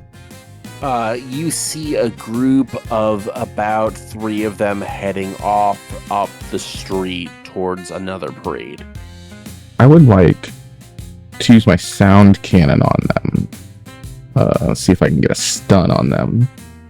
Are you casting it at first level or are you upcasting? I will... Just first level. Oh, I'm really, really bad. That's a 9 to hit. That does not hit. Let's see. Are any of my friends nearby? All your friends are nearby. Oh, they're all close enough? Awesome. Who looks like they're in perhaps more in the thick of it? More in the thick of it. I mean, it really depends on what you're talking about. Chomp's in melee range. Zeb got hurt. Onyx is holding Chomp with a chain. Onyx is holding Zeb with a chain, sorry. I think I will once again give Chomp Bardic Inspiration. You spoil That'll be my me. turn. Then that goes back to the yeah. top to Onyx. Okay. So I guess we're killing Zeb's uncle, is what I'm getting from this. So, for my first action, I'm going to lay hands on Zeb and restore 10 points of HP. And then I will go to hit Zeb's uncle with my blade. That's a 19 to hit. Hits. Okay. It's gonna be 11. So it's 11 slashing damage, 3 radiant damage, and then I'm also gonna use... I'm gonna use the Bloom Strike, so make a Constitution saving throw.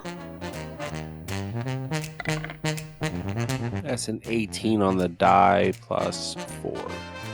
It's fine, you're fine. Whatever. And... I think that's all I'm gonna use right now. Do you want to take your second attack? Oh, duh. Yeah, my bad. Okay, that's an 18 to hit. That's 13 more damage. He's not undead, is he? Not Not that you yet. know of. Okay. Okay, then that will be my end of my turn. Any bonus actions? Nah. He looks at you Of course he does. and is going to, as a reaction on your turn, use a legendary action. Mm-hmm.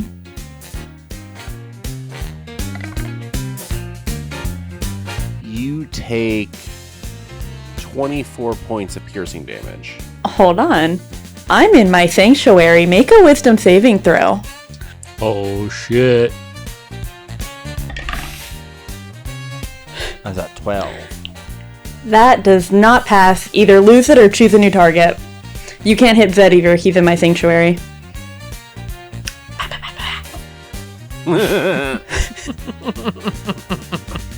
He goes to harm you and feels the spirits of everyone that has ever stood up for this city basically say, oh no, you fucking didn't. You feel sort of that feeling like someone's standing behind you again, like you've felt before, but this is different.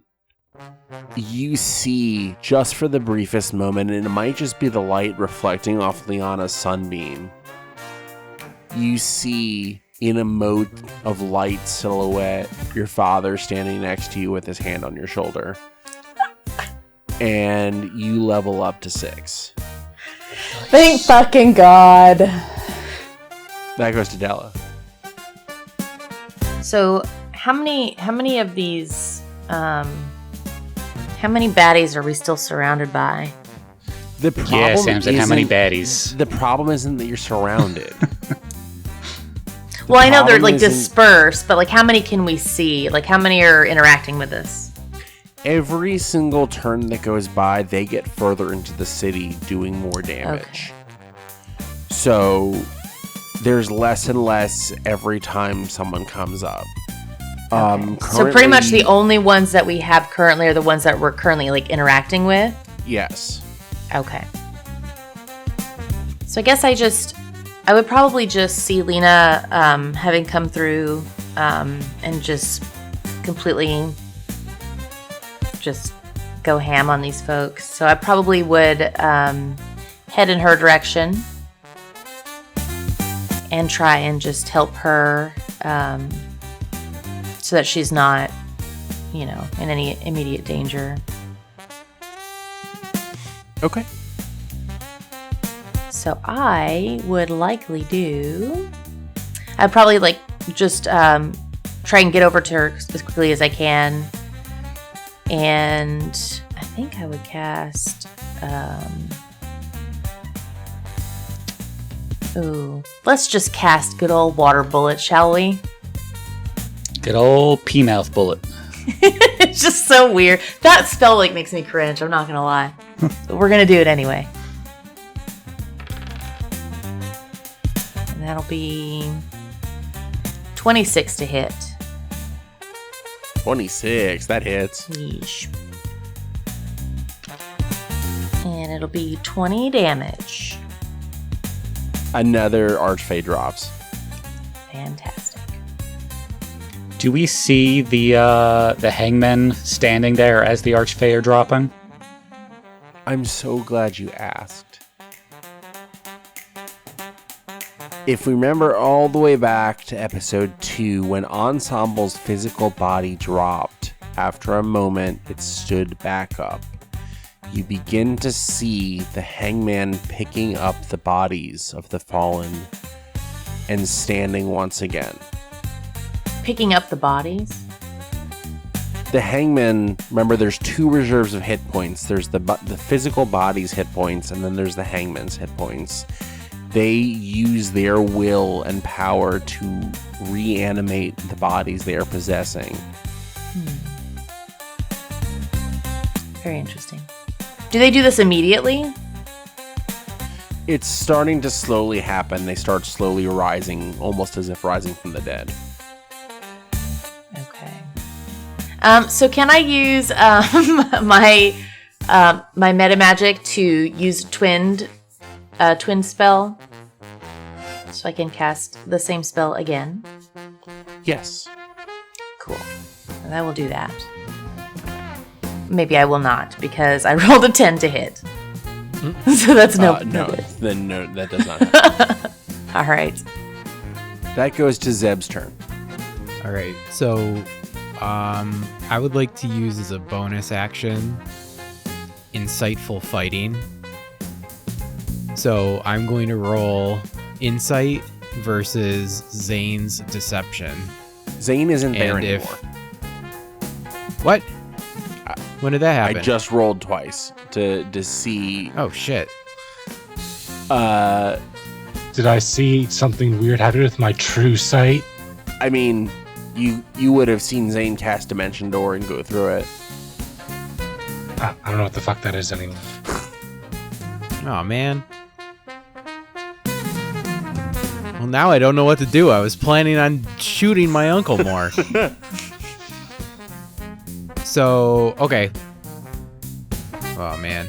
Alright, well, I guess I'm gonna be like, that bastard was always running away from his problems.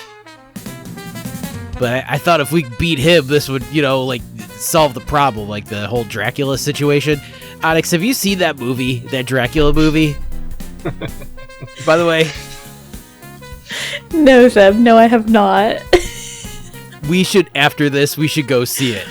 I think it's gonna be really cool. Absolutely. Okay, so I am gonna look for.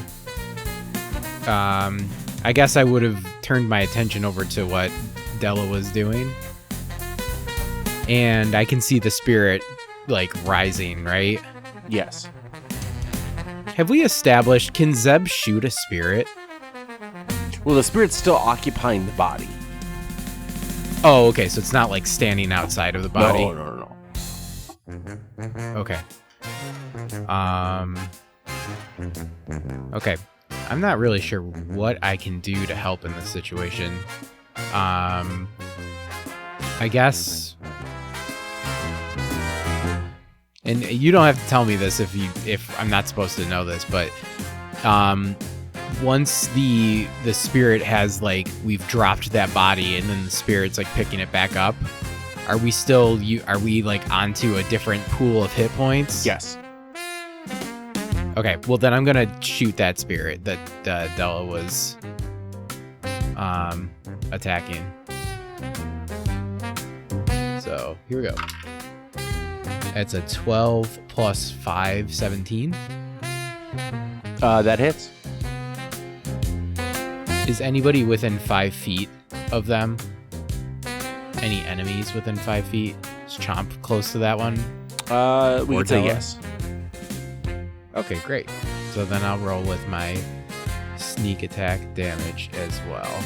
So it's gonna be 5d6. 10 plus 4 is 14 plus 2, so 16 damage. And then with my bonus action, I will try to shoot again. And that's going to be a 13 plus 5, an 18. That hits. All right. And then that's just the 2d6 plus 2. That's going to be another 8 on top of that. With that much damage, the hangman's hit points are reduced. Is forced from the body. The hangman is not dead, it's just forced from the body. The body is fully done.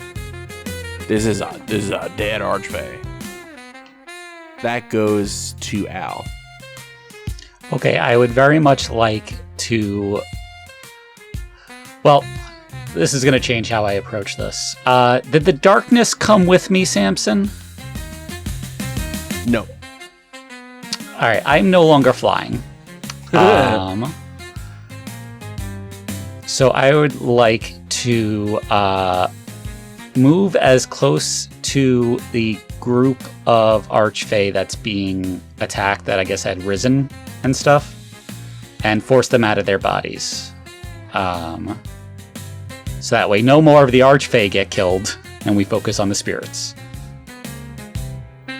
You force them out, and you watch as they see you coming. They all start scattering even quicker, dashing. It is becoming very hard to see your targets anymore. They are not standing in clusters. They are scattering through the city. They are leaving quickly. You are very quickly being left with a crowd of very scared people, of tens of dead humans, several dead archfey, and utter chaos. Did one of the people he exorcised and then spirit ran away, was they close to me? Yes.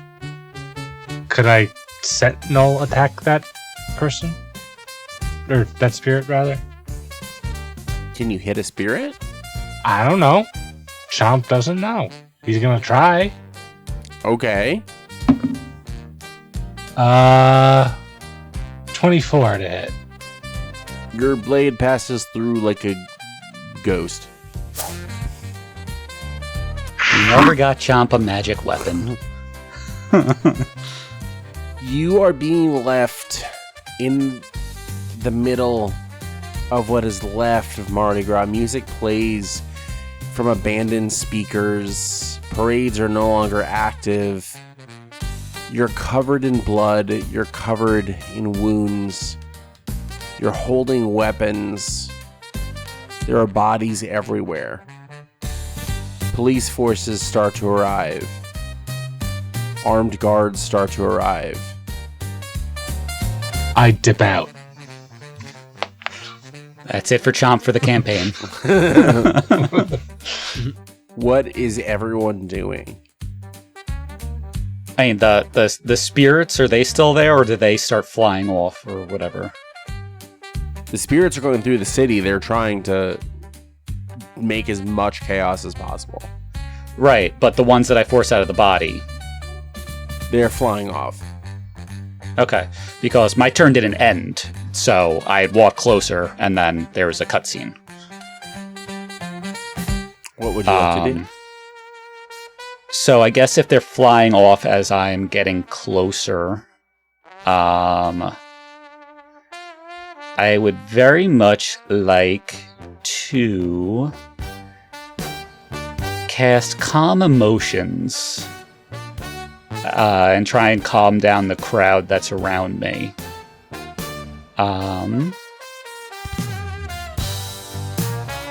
So everyone that is a humanoid within 20 feet of me, at the very least, must make a, a Charisma 14 saving throw.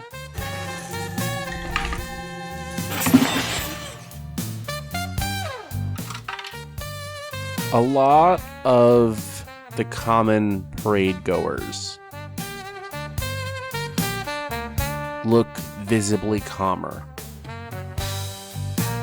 You see the arcane police, their eyes shimmer as they are not affected by the effects of sort of passive charm magic and glamour like that. They have special contact lenses that stop that from happening.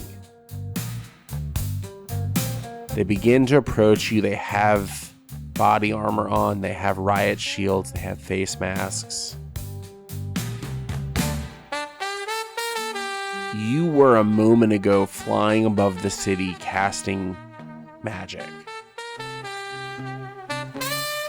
You do not have your glamour on. You are in full high elf regalia. Uh-huh. You hear one of them sort of has a broadcast horn. You need to come down to your knees, hands above your head. All of you, hands above your head, behind your heads, interlock your fingers. I want to look at, I guess, the one with the horn, and I go, we've just been trying to stop what's happening. It's still happening. It's happening all over the whole city, and from what I see is a bunch of people that just came through from the Feywilds that caused a lot of damage and killed a lot of people. So...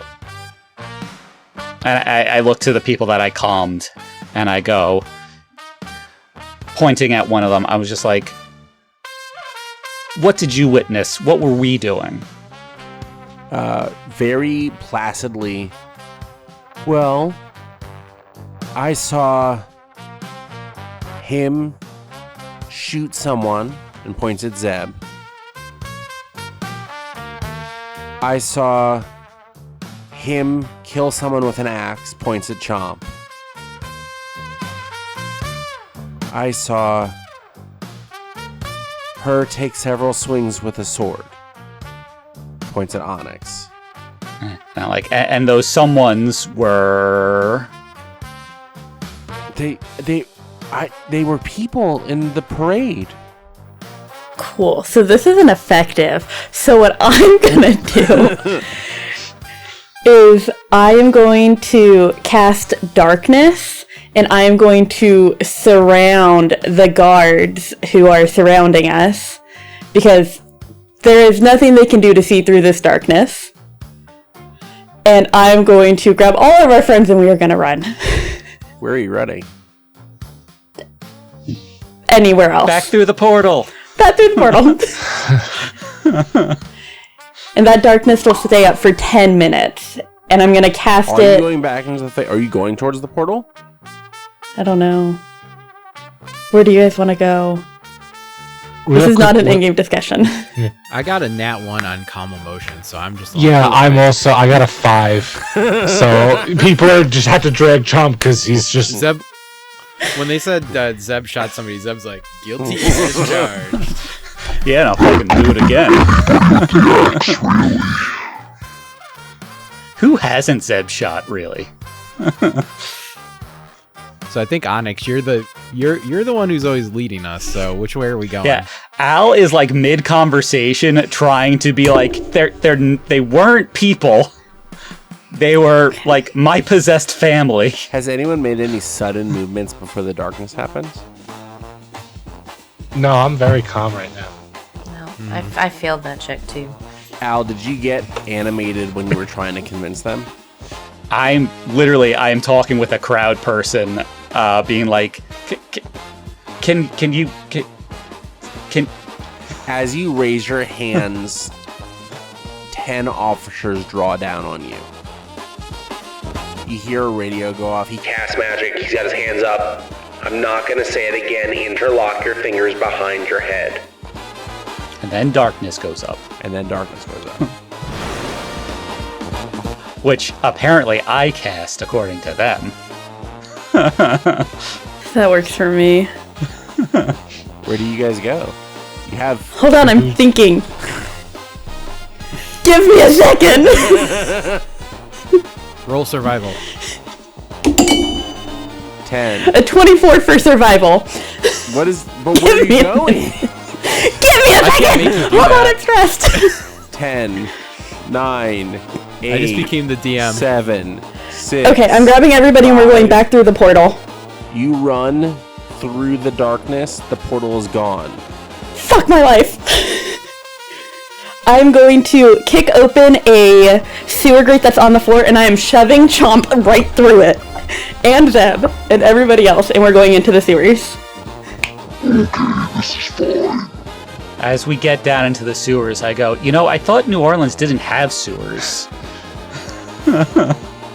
We've established this version of New Orleans has sewers because Chomp is getting around the sewers. It's a lot of weird Fey magic bullshit and it's sewers in New Orleans. It had to be funny. I had to make the joke with there's an alligator in the sewers. What's the end goal of getting into the sewers? Because they are going to see a disturbed sewer grate when that darkness disappears. Not if we put it back. Yeah, I was about to say, I put it back. Where is safe? Nowhere. You fucked up my island. Let's go back to Chomp's Island. Did any of the court or any follow us down here, or is it just us? I'm gonna make a check actually. You are with Naimira, Liana, and Lena. All right. So we've closed the grate for now. So let's see. Safe house options. Chomp's Island, gone. Cold Springs Cold Brews, gone. Dela's Grandma's Shop, gone. What? The portal, gone. Portal, gone. Thank you. Does anyone have any other secret safe places that they didn't disclose over the course of the last 2 days of running around this city? The only place I know of is Hangman headquarters, so not somewhere we want to be. All my dads are dead, right? All your dads are dead. We could go to my dad's house. Dad's house. I don't think that's smart because at least one of your dads was possessed by a hangman. Fuck you, then I'm shut out. Could we make our way to my house? You could. Okay. We're gonna go to my house and we're just not gonna talk about it. You make it through the sewer systems to your apartment. You left your television set open, going when you left days before it's been playing. I think Onyx probably watches the news just because she's trying to learn about the world a little bit more. And she also likes to leave things on so that way her cat, doesn't feel lonely when she's at work. Your electric bill's gonna suck. An anchor comes on the news. Good evening. We interrupt regularly scheduled programming to developing crisis out of New Orleans. In a stunning and unprecedented declaration earlier tonight, city officials have confirmed that New Orleans is now in an active state of conflict with the forces identified as originating from the Feywilds. Reports began surfacing early today, strange atmospheric distortions in the Garden District, the French Quarter, and what witnesses described as impossible creatures moving through alleyways and waterways. By dawn, city leadership classified the incidents as coordinated incursions. Authorities have begun establishing containment zones across multiple districts. These zones, officially designated as arcane relocation centers, are being used to detain individuals identified as Fey or Fey adjacent. Sources confirm these facilities are not temporary. They are set up for long-term use. Language in the emergency order states detainees may be held in perpetuity for the safety of the city and those contained within it. Oversight of the relocation efforts has been assigned to a newly formalized task force known as JAZZ. Officials describe the organization as necessary, though critics are already raising concerns about due process and civil liberties. Fey citizens who previously underwent nationalization, once considered a bridge between worlds, are now under sweeping surveillance measures. Curfews, tracking sigils, and mandatory reporting protocols have been erected, effective immediately. The president of New Orleans, President Alastair Broussard, addresses the city from Jackson Square. We take you there now. My fellow citizens, tonight we stand at the threshold of reality we once dismissed as myth. The veil has thinned and what lies beyond it has stepped into our streets. Let me be clear.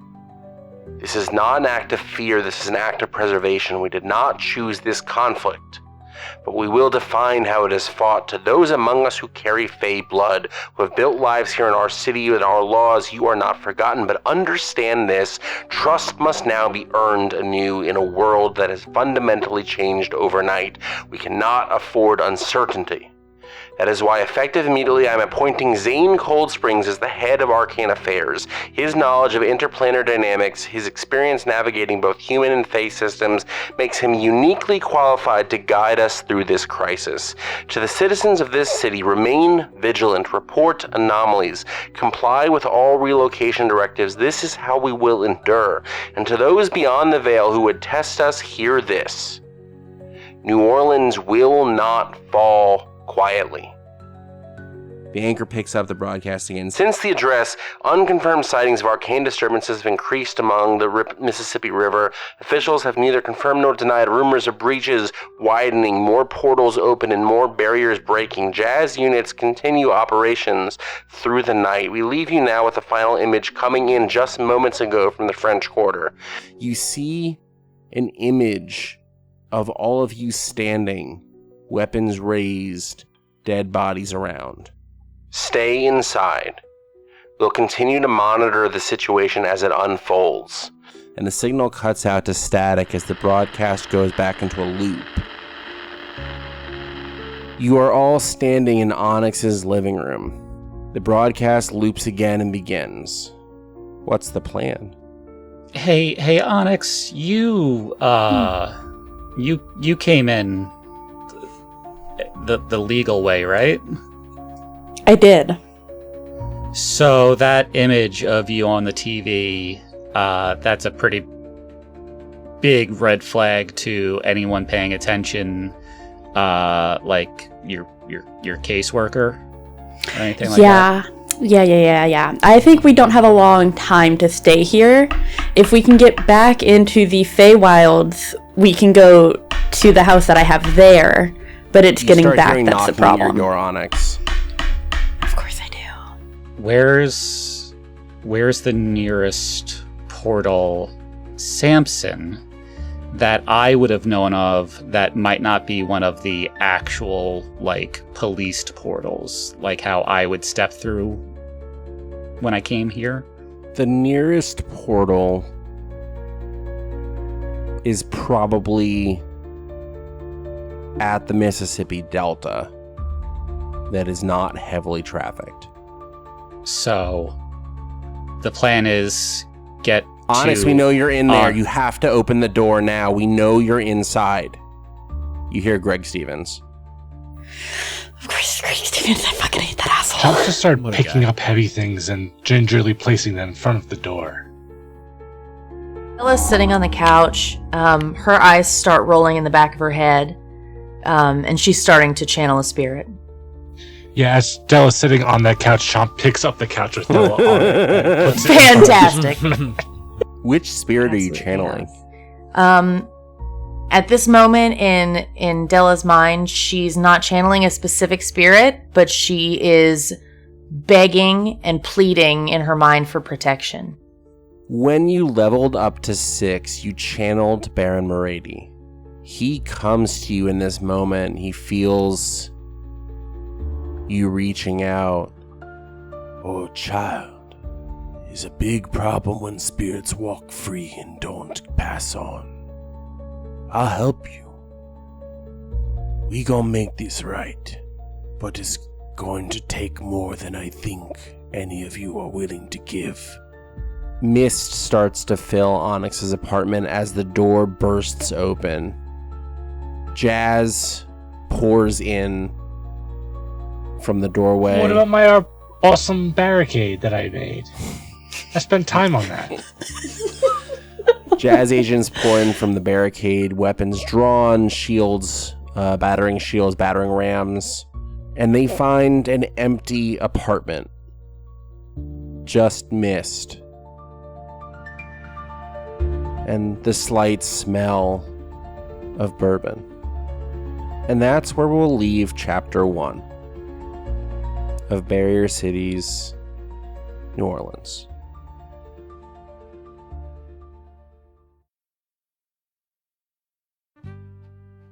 Thank you for listening. We've been Saving Throw Society, and our cast includes... My name is Katrina Kenny. My pronouns are she and her, and I am playing Onyx and Nyx. My name is Joe Gailey, he, him.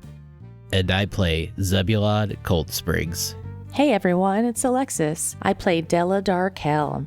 My pronouns are she, her. My name is Anthony Corletto. My pronouns are he, him, and I am playing Al. I'm Rowan Moss. They, them.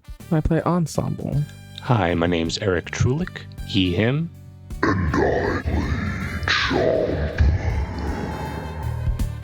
And lastly, I've been Samson Flansbaugh. My pronouns are he, him, and I play the world and everything else inside of it. Make sure you follow the social media page of your choice that can be found in the link in the description. And for those of you wanting some extra content and bonus episodes, make sure you join the society and become a subscriber for our Patreon. Thank you for adventuring with us, and remember, sometimes all that stands between you and the end is one successful saving throw.